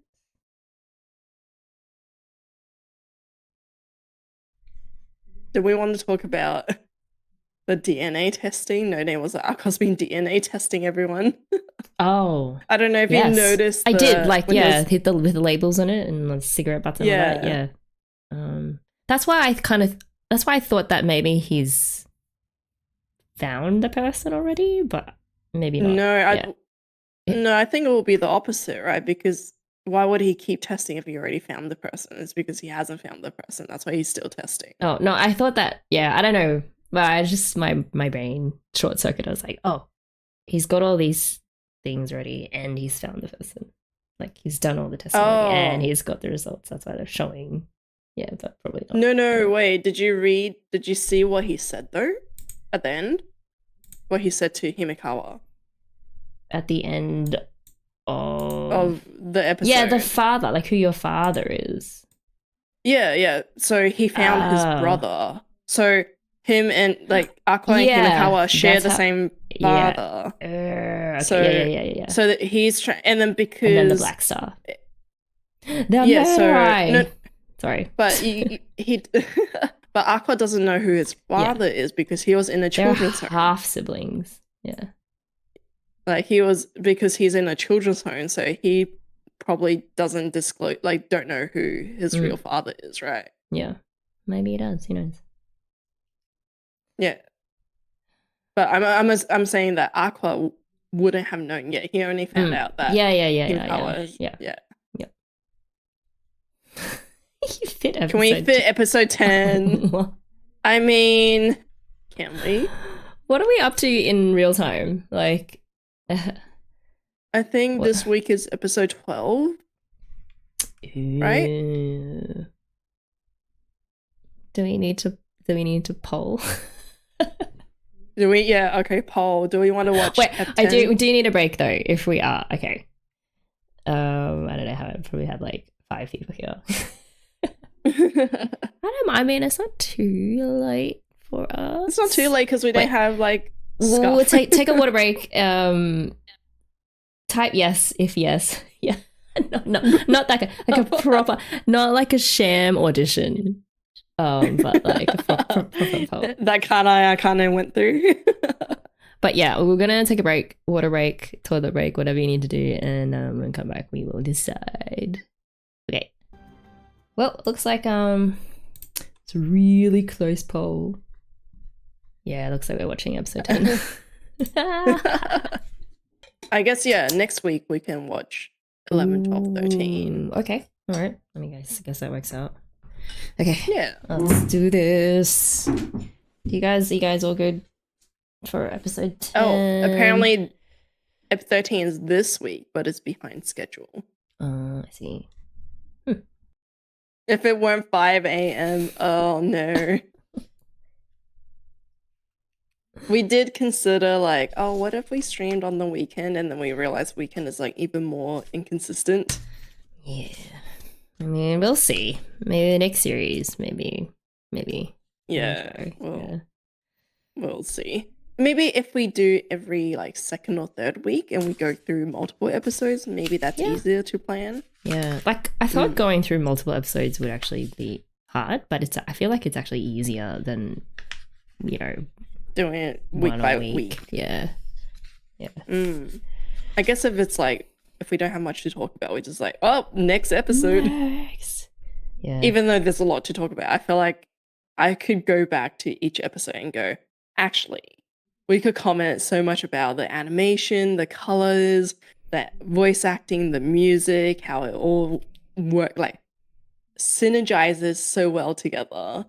And there's so much to talk about because they've done so well with every scene, I feel like. Yeah, totally. And I feel like watching a few episodes at a time is also beneficial because they actually spread arcs across episodes so we can see the full effect instead of just dying every week. Stuck with cliffhangers. Where is this going? Yeah, that's cool.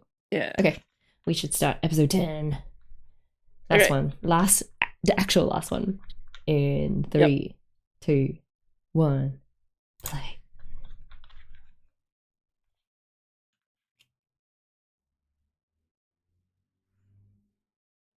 I do really like this OP. Did you like it from the beginning though, or has it grown on you? It's grown on me. Mm-hmm. I wasn't sure how to think at the start because there were like a few tonal shifts in the song, and I was like, meh. But then I'm getting used to it, so it's definitely growing on me. Still need to figure out why there's 3 hands. That still bothers me. Maybe it's I don't know. There was only 2 like that hands one only there. has 2 in that. Yeah, exactly. Like, why is there 3? It's like there must be a reason why they've drawn 3 hands. This is the whole why is the door blue or something. It's like I must find is out. It really blue? What would just one hand symbolize? Now, is it 3 different people? I wonder. Or is it just a mirror? Like it's just a mirror there. So it's actually also the same person's hand. It's just there's a weird mirror thing happening. It didn't look like it though. George liked it from the beginning.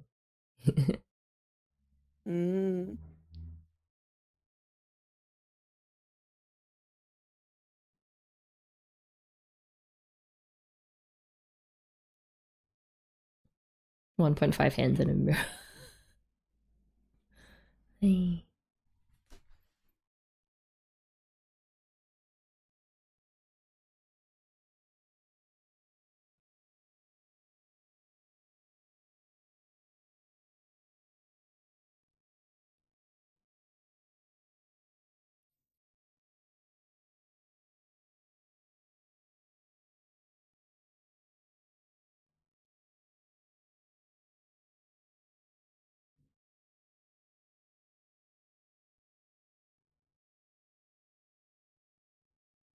Oh, I was gonna mention one of the OSC sounded like Steins Gate.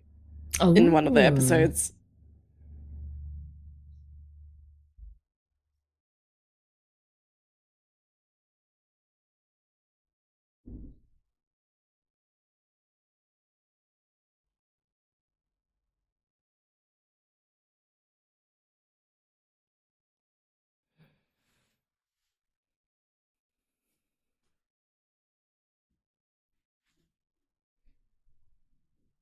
Wait. Sorry. Can we go back and look Mm. at that? Sorry. Oh, pause. Pause. Yeah, Pause. pause. Okay, I just where are we wanted to going back to? read 2 minutes 56 seconds. I just wanted to read the news article about I knew it was some kind of death. Okay. Bodies of married couple found in apparent double suicide. A man and a woman showing no vital signs were found, taken to a hospital where their deaths were confirmed. It was deceased. The deceased was actress, his mom, and fellow actor Seijuro Uehara.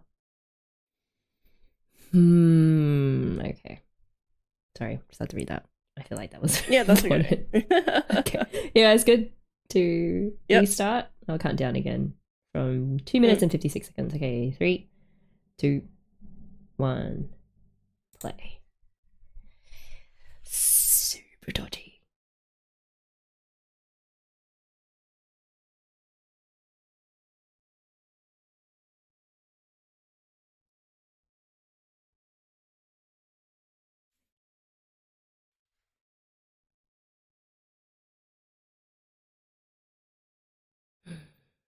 It was mad.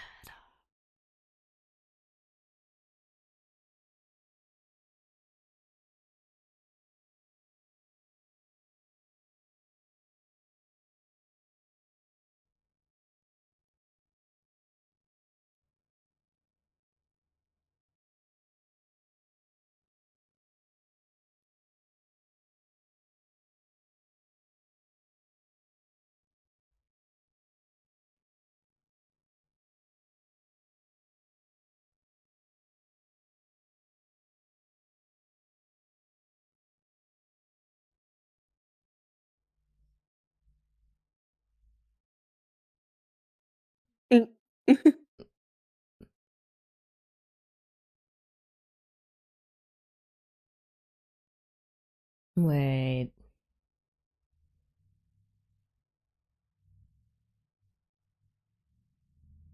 No, I can't be dead already. Wait. There's someone else.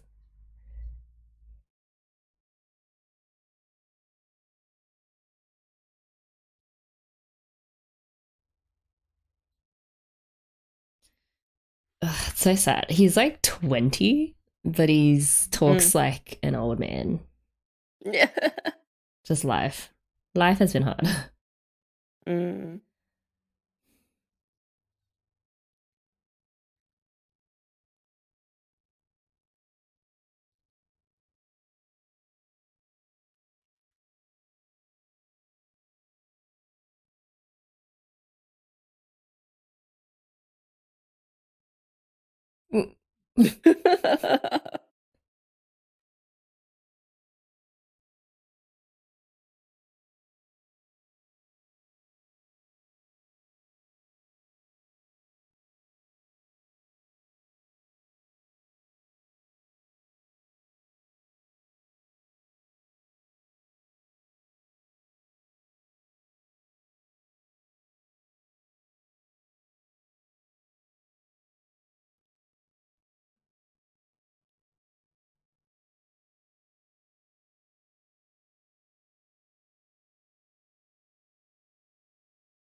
Don't drink, but you can murder.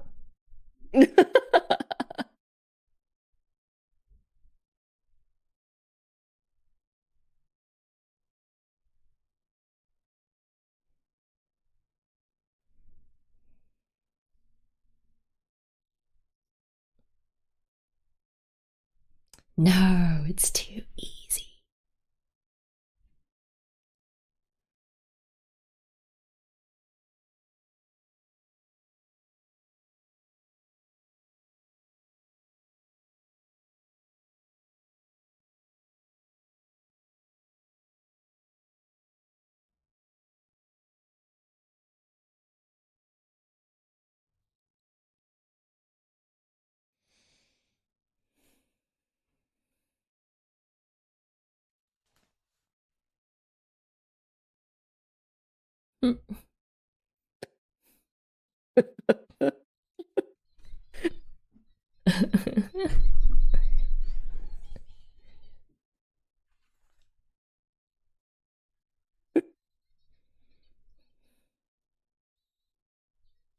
Here's your YouTube stats, show.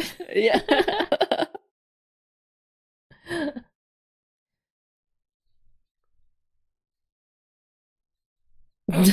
I mean.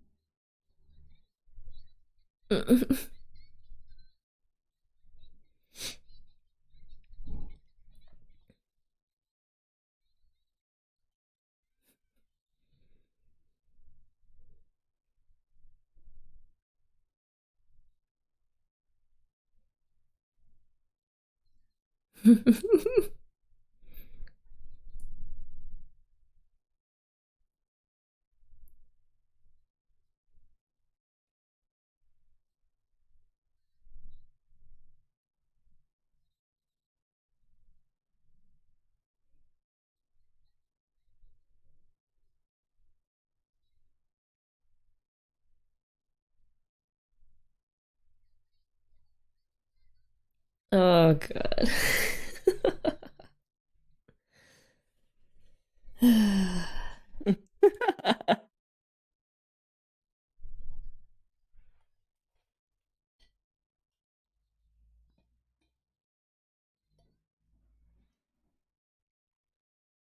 You have to do it to survive.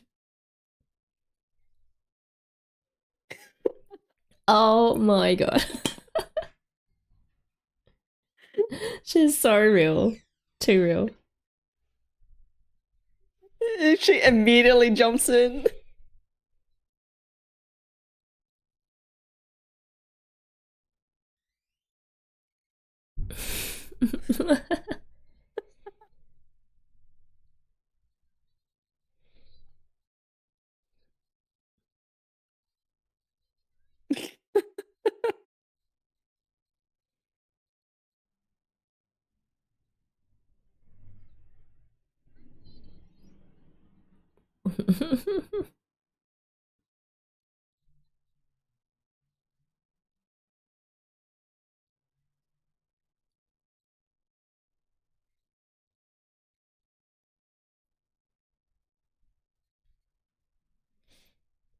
Ooh.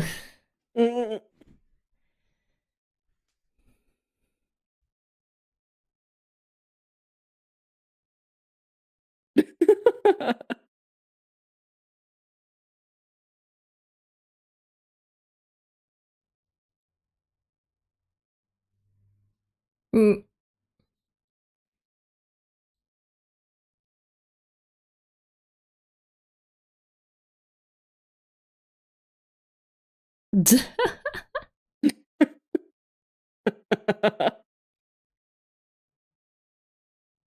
I mean, I hate that kind of had to learn all of that when she was a child. Yeah.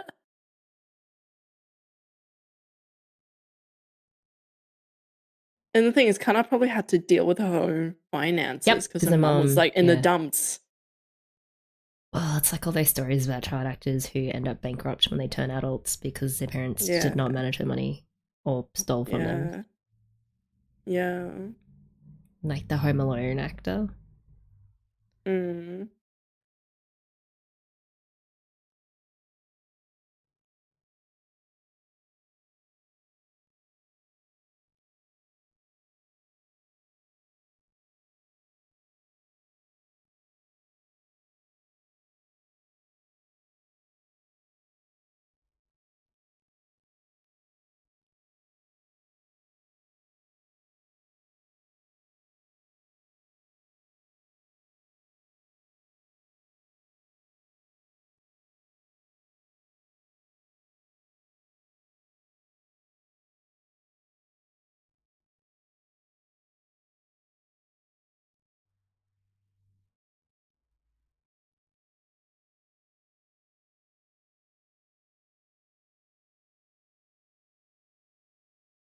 Hmm?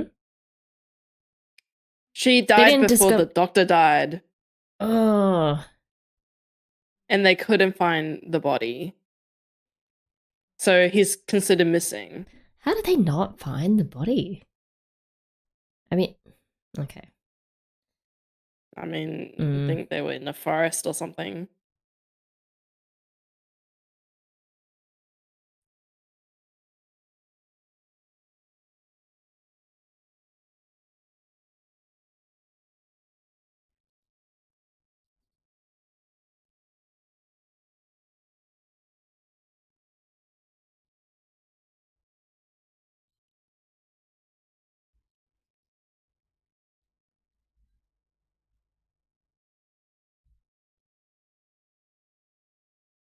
This BGM is super nice too.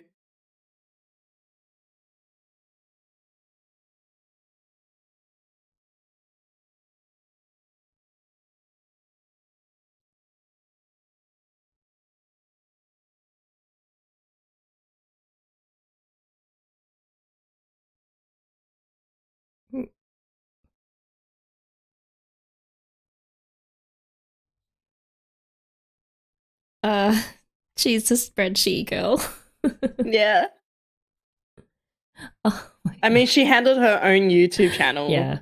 by herself for the longest time. Kinda.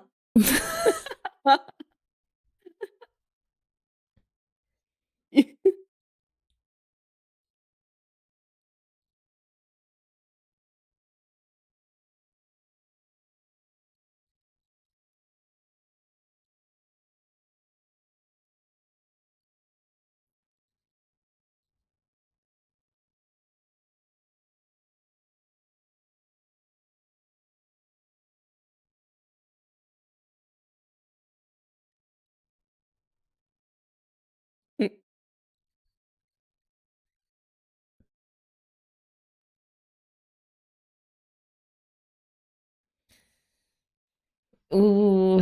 Oh, I love that we're getting to the song Visitors. Mm.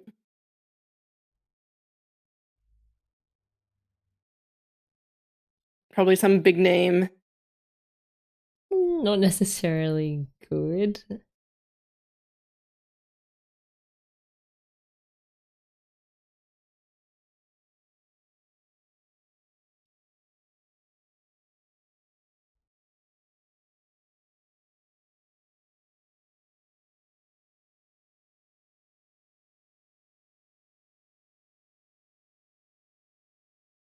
But he doesn't know for sure that it was his dad, though, right? I mean, he's Like, confirmed with DNA that I mean, his that dad. his dad was responsible for revealing the location of I. Like, it could have been someone else. It could, but the percentage is very Mm. low. It's just too easy. Keep watching.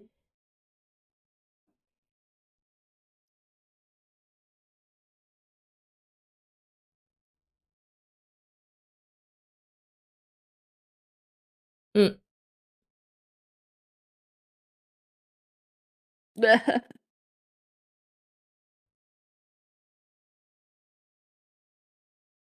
uh, that's what happens when you get big.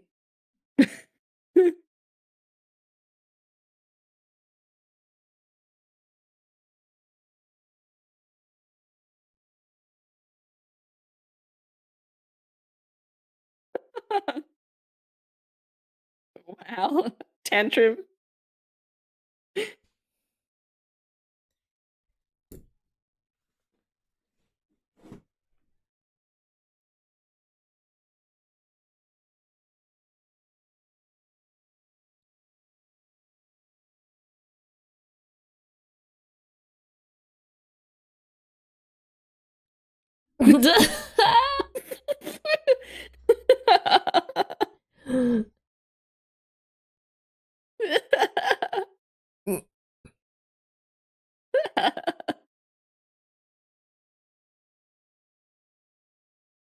Poor Mencho.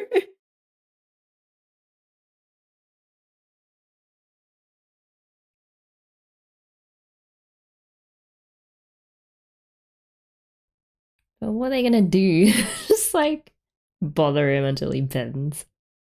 Pretty Harass much. him with phone calls. Harass him.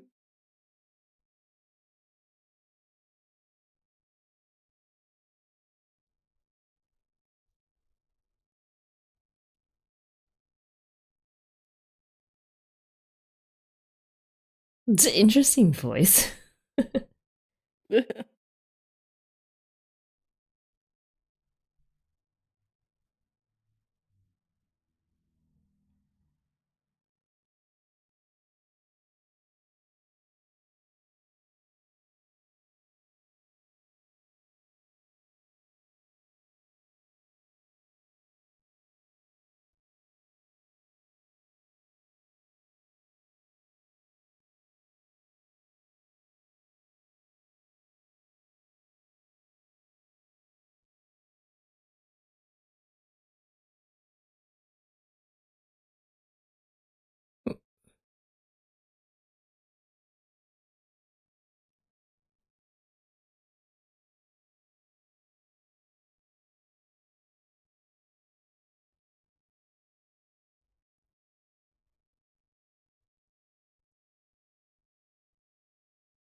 Oh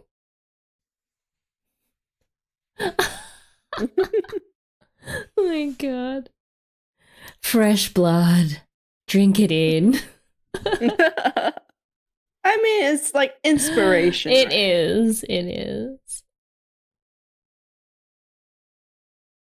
Oh.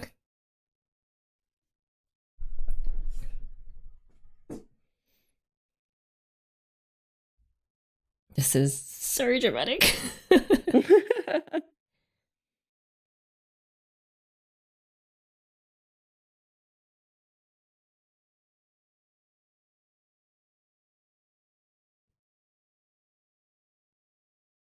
Is he gonna cry?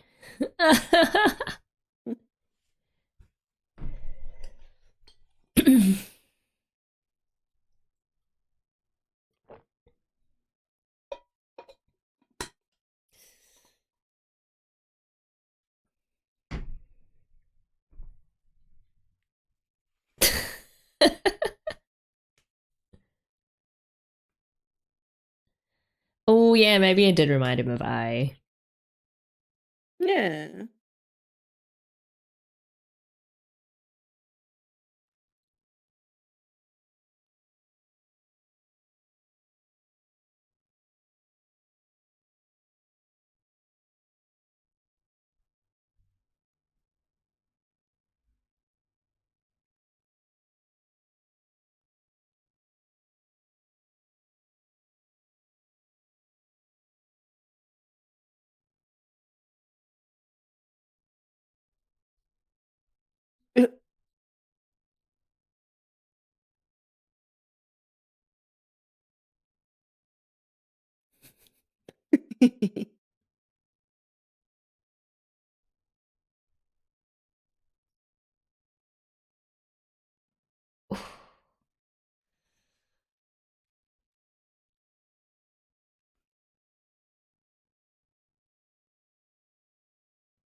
Totally not creepy.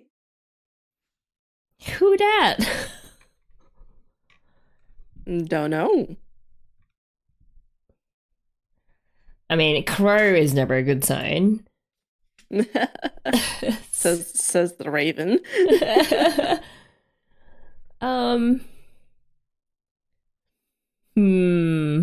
don't know. Bad vibes. Like, just the fact that Aqua thinks that he's free now and he can live his life without the burden of vengeance means that it's going to go horribly downhill when they go back to the town that he died in. What do you mean? He gets to be free. He gets to be free of vengeance. No. Wait. I want to go back to what No Name said.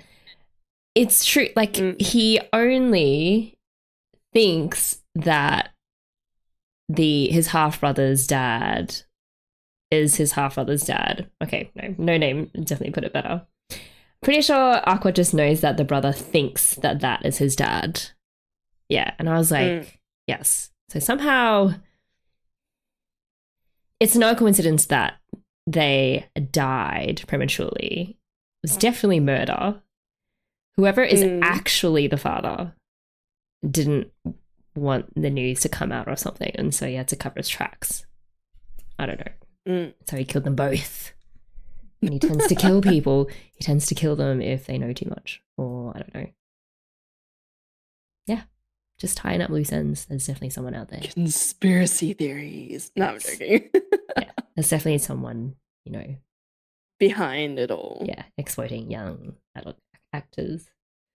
Although it was very sad too that, what was his name?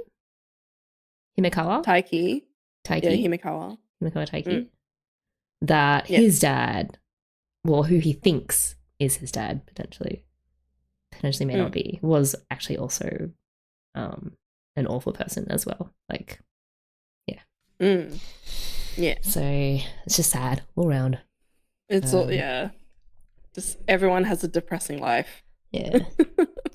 I didn't write much for this episode. I mean, not notes wise. I just had "Dad is dead?" ?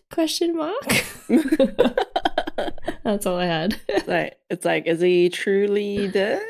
Is it too? It's like, it's too easy. It's one of those things where you go, when you watch a story and it's only at the halfway mark and everything seems to be resolved. It's like, no. Yeah. Not yet. Yeah. Not yet. Something's up. Something's wrong. It's not even near the end. It's great though. Like, I just know that we're going to be just so emotionally damaged because they're going to have this whole arc with Aqua discovering what he really wants in life and building up this dream in his head that he couldn't previously because of all the guilt that he was holding on to. And then he's going to find out that someone was actually responsible and that they're still alive and that his job isn't done. And then it's the greater the rise, the deeper the fall.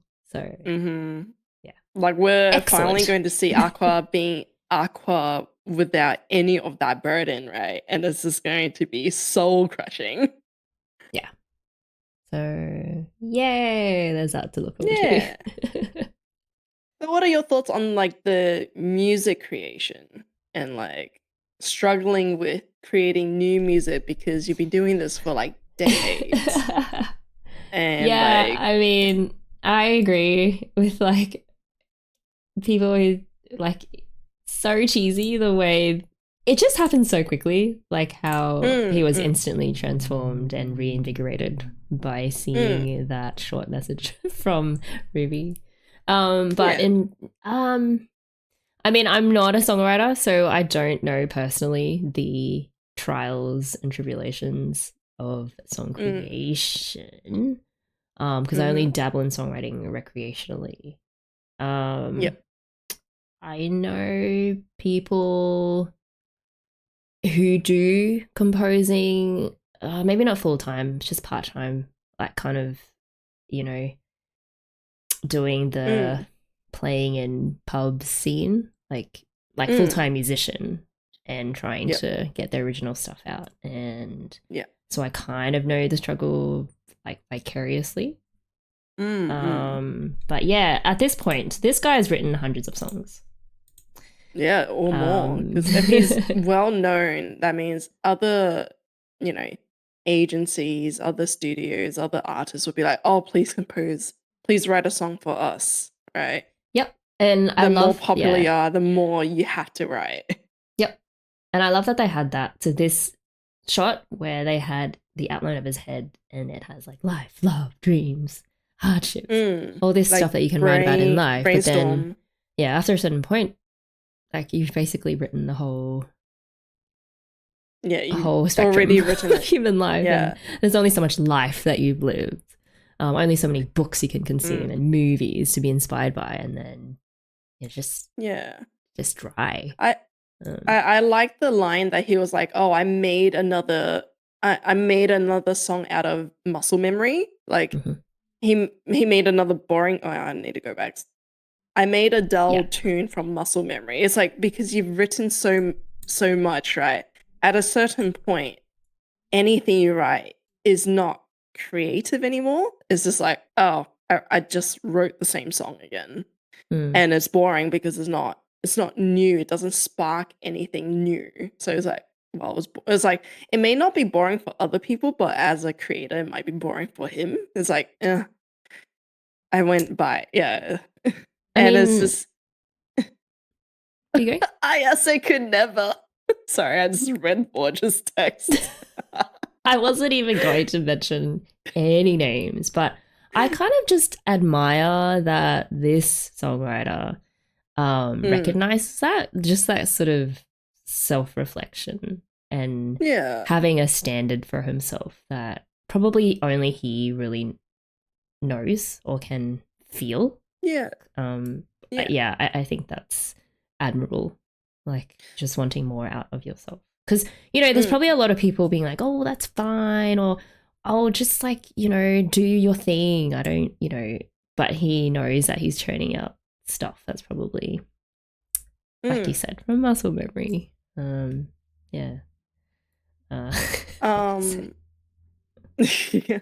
know you said that it was really quick how he went from not knowing what to write to being inspired, but I feel like that is basically how long it takes for you to be inspired. It only takes one thing for someone to be inspired, right? By a person or by an event or by whatever. Yeah, totally. It could be completely random. It's just completely random. And I think there's like two separate things. Like one is the like, what's the word? How do I explain it? Like feeling personal, right? Because now that he knows who he's writing for, he now has a face to the person that he's writing for. It's not just, you know, I'm just writing these songs because someone requested for me to write a song, right? It's like I can write any song and then just give it to them for them to sing. But now it's like, oh, now I know who is singing this, what their personality is like, what they sound like. Now I have something to actually base off to write something. I feel like that it's like that connection where, and also the fact that Ruby also established that she's a big fan. I think it's the appreciation and also like, okay, now I know. And so that sparks that inspiration too. Yeah, it was really cute. Like, I think, I don't know, like another way I think that songwriters and musicians, even like the way that they get inspired is really just to listen to a bunch of stuff. Like the world of music is so incredibly large, right? Like there's the dozens of genres, thousands of subgenres. There's like music from different countries and cultures. There's so much music that you can't possibly consume at all. But listening to stuff that you normally wouldn't, and then incorporating that into whatever industry it is you're working in, is also a way to spark new ideas rather than just reproducing the same old thing every time. Yeah. But I feel like it's slightly different. I mean, at least I categorize it slightly differently in my head, because I feel like there's a difference between inspiration and technique, right? Like knowledge / technique. So I think what you're saying is like listening to more songs gives you a bigger knowledge bank, right? You have more knowledge. I would also put it in the inspiration camp. I don't know. I get a huge rush when I encounter music that. But would it make you want to compose? I think, like, in terms of like how I would incorporate, like, if I were to write something, I think it definitely would, because it just gives you a huge rush, like the kind of rush that he had in terms of my creative juices are flowing again. Like maybe the route is different, but the result is the same. It's like, you're just like, I can't believe that this whole new world that I haven't explored. But I do understand your point where it's sort of like a different category or source of inspiration. Yeah. I think maybe I'm coming from like an artist drawing perspective, because I feel like I'm a very lazy drawer. I don't draw regularly. But you're a great drawer. No, I'm not. But like, I know, because I lack motivation, it's when I am inspired, that's when I draw. Like, it's usually someone or something or an event that will make me want to draw. So I mean, I guess there are sometimes where I will look at art and go, I want to learn how to do that, but that is more I am practicing to me. Like, I'm not saying that this is the like exact equivalent with music, but for me, when I look at great art, for me, it's more I am trying to expand my repertoire. I'm trying to expand my capability to draw better. But the inspiration, motivation event is usually not. Sometimes it can be art related, because sometimes it will be like, I just watched a really amazing anime, or read an amazing manga. But usually it's not from a technical aspect, if that makes sense. Usually it's from an emotional aspect, and I feel like inspiration comes more from an emotional aspect. Which, again, if you get that from music, that could be inspiration. Oh, totally. Too. Yeah. I feel like it's really the technique and emotion in music for me is two sides of the same coin. Yeah. But no, I totally get why you would be inspired, like if something happens or if he's I'm just like, practically, I'm like, how often? I feel like it doesn't happen often. I mean, I'm sure like, not everyone or every creator gets like a message like this from Ruby. It's just once in a blue moon, maybe. It just, so there has to be other ways for seeking inspiration. Otherwise you really will just burn out. Like, I think having a vision, like, I think what makes, like, in terms of like creating stuff, right? It's the inspiration comes from having a vision of what you want to present or what you want to tell other people, like a message, right? And I think that's the important concept of like, okay, I'm inspired and this is the thing that I want to create to show other people. Yeah, that's really cool. Yeah. Wow, we went through 4 episodes like it was nothing. Yeah. We did start earlier, to be fair. Yeah. Vorge said that another thing worth mentioning is that the show is pushing Ruby more in the spotlight while Aqua is getting his resolution. Yeah. Wouldn't it just having a Ruby arc? Wouldn't it be funny if that was it? Like, it's like we're expecting Aqua to get propped up and then have this massive emotional hit damage. But it's actually, no, he's actually going to be in a good place now. And now we're going to focus on Ruby. That would be really funny. Finally, I will laugh after if that two happens. seasons. After 2 seasons, we're finally gonna be like, all right, now for Ruby's trauma. Now we can dive into Ruby's trauma. I don't know. I'm too suspicious. It just felt too sus. Yeah. They wouldn't have that sort of anticlimax like that for Aqua. But yeah, I hope that's what happens. Do I? Story-wise, maybe not, but like as a human, I'd want that for him. Yeah, it's like story-wise, we want to see the suffering. But if this was a real person, we would want him to have peace. Like, please go see a therapist. Oh, no Name wants the focus to switch to Ruby now. I guess we had enough of Aqua. I mean, yeah, I've got Ruby. Also because I am interested in like the music industry side. It seems like we're definitely sidling into that now that the acting, like 2 seasons of acting. And I guess eventually, like now is a moment that they have to switch tunes. But I'm actually very interested in Season 1 had the last arc was Idol. I think it was. I guess it felt more like, wasn't it more about the Kana coming to terms with being an idol, wasn't it? It was first arc was Sweet Today, then the dating show, and then the idol arc. But it was like Kana being recruited, and I mean it wasn't very long, I guess. Yeah, and I guess it seems I'm more focusing on the process of creating songs and music. Was that the focus of last season as well? No, I don't know. I think last it was more the performance just, or like the views and online presence and all that. I can't remember anymore. I just remember Namcho got recruited, Kana got recruited, and then they were like needing to go to a concert to perform. Yeah. We'll have to go back to it and have a look.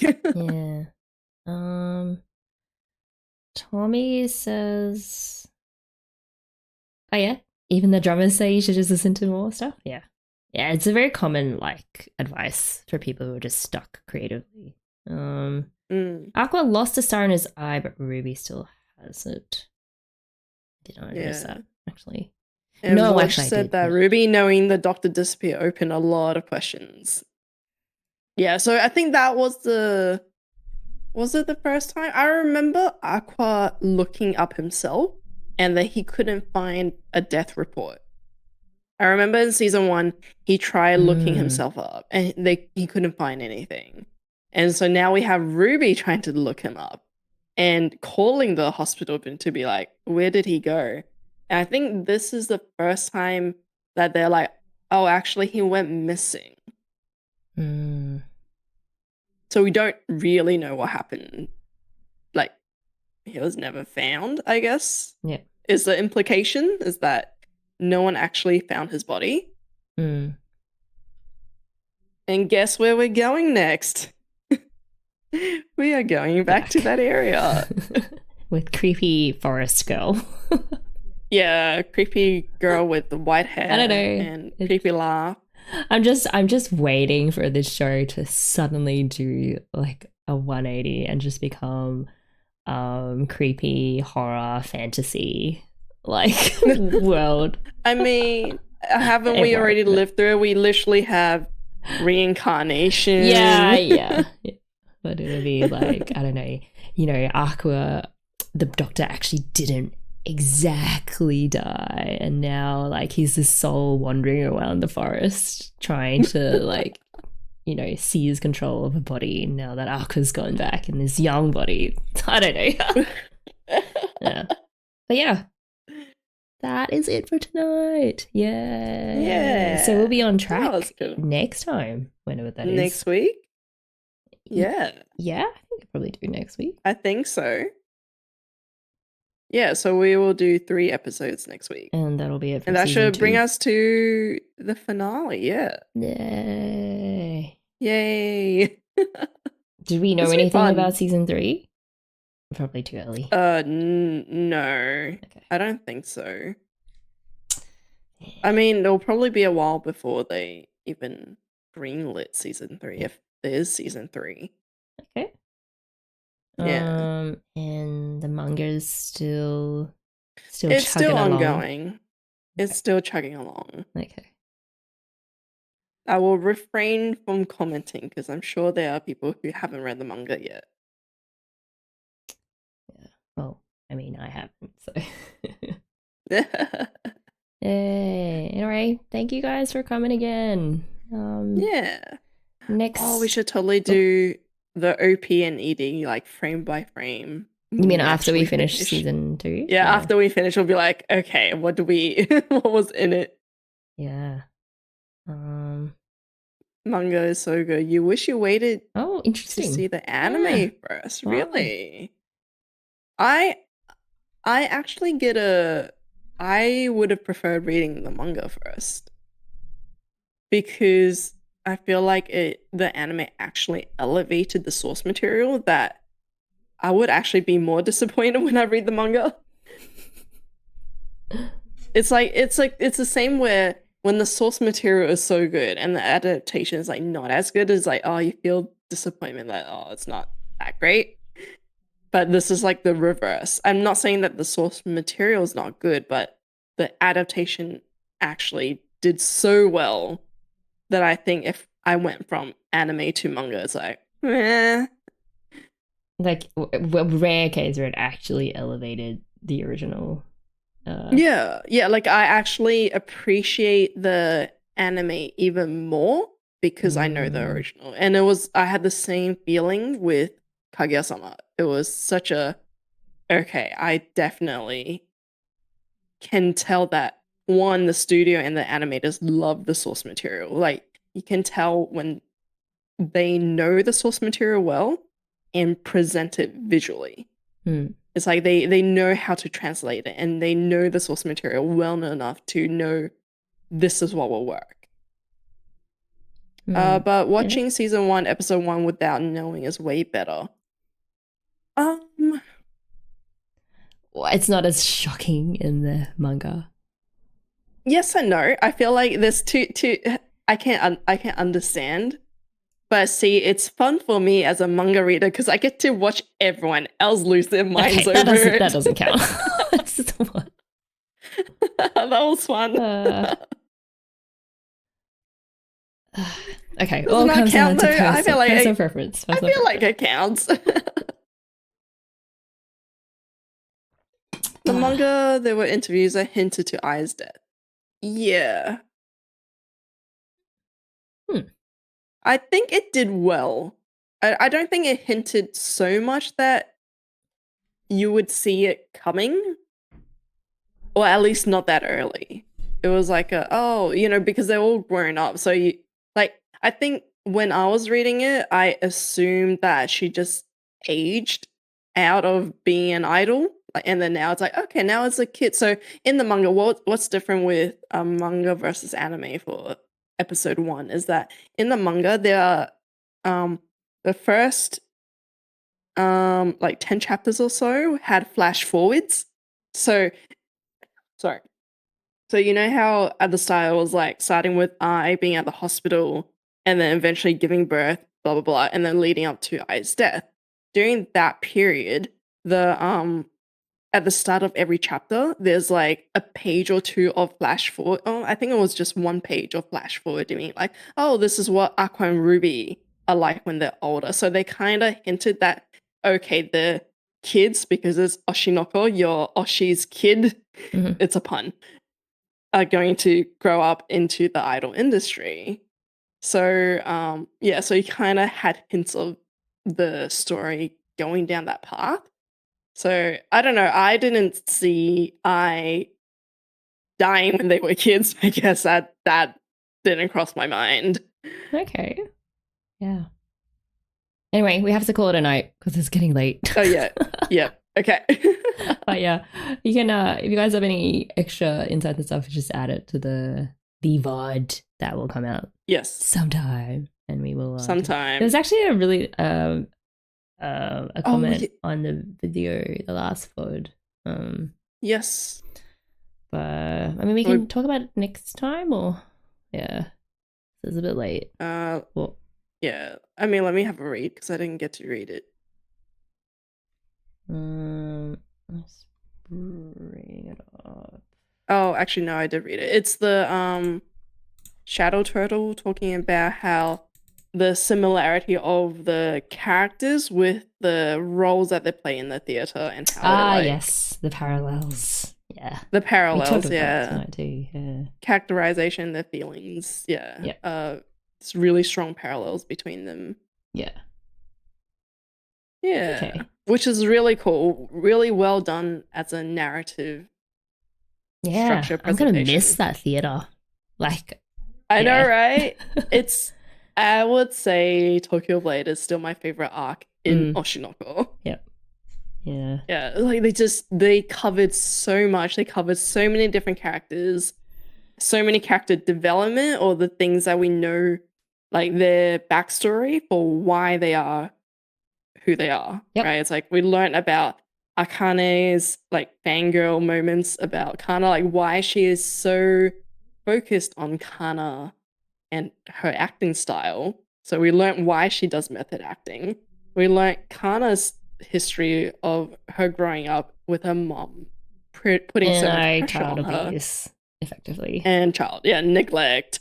And she pretty much had to, grow up really quickly to survive in this industry. We've watched Melt develop, which was like, it came out of nowhere, right? It's just like, oh, we thought he was just like this random side character in the Sweet Today arc, and he came back and had a massive, 180 degrees turn. Everyone is like wowed by his performance. It's like, damn, that's great. And then we also have Aqua, resolving his guilt or like diving into why he's not resolving, diving projecting into his therapy, but not really therapy. But not really therapy, yeah.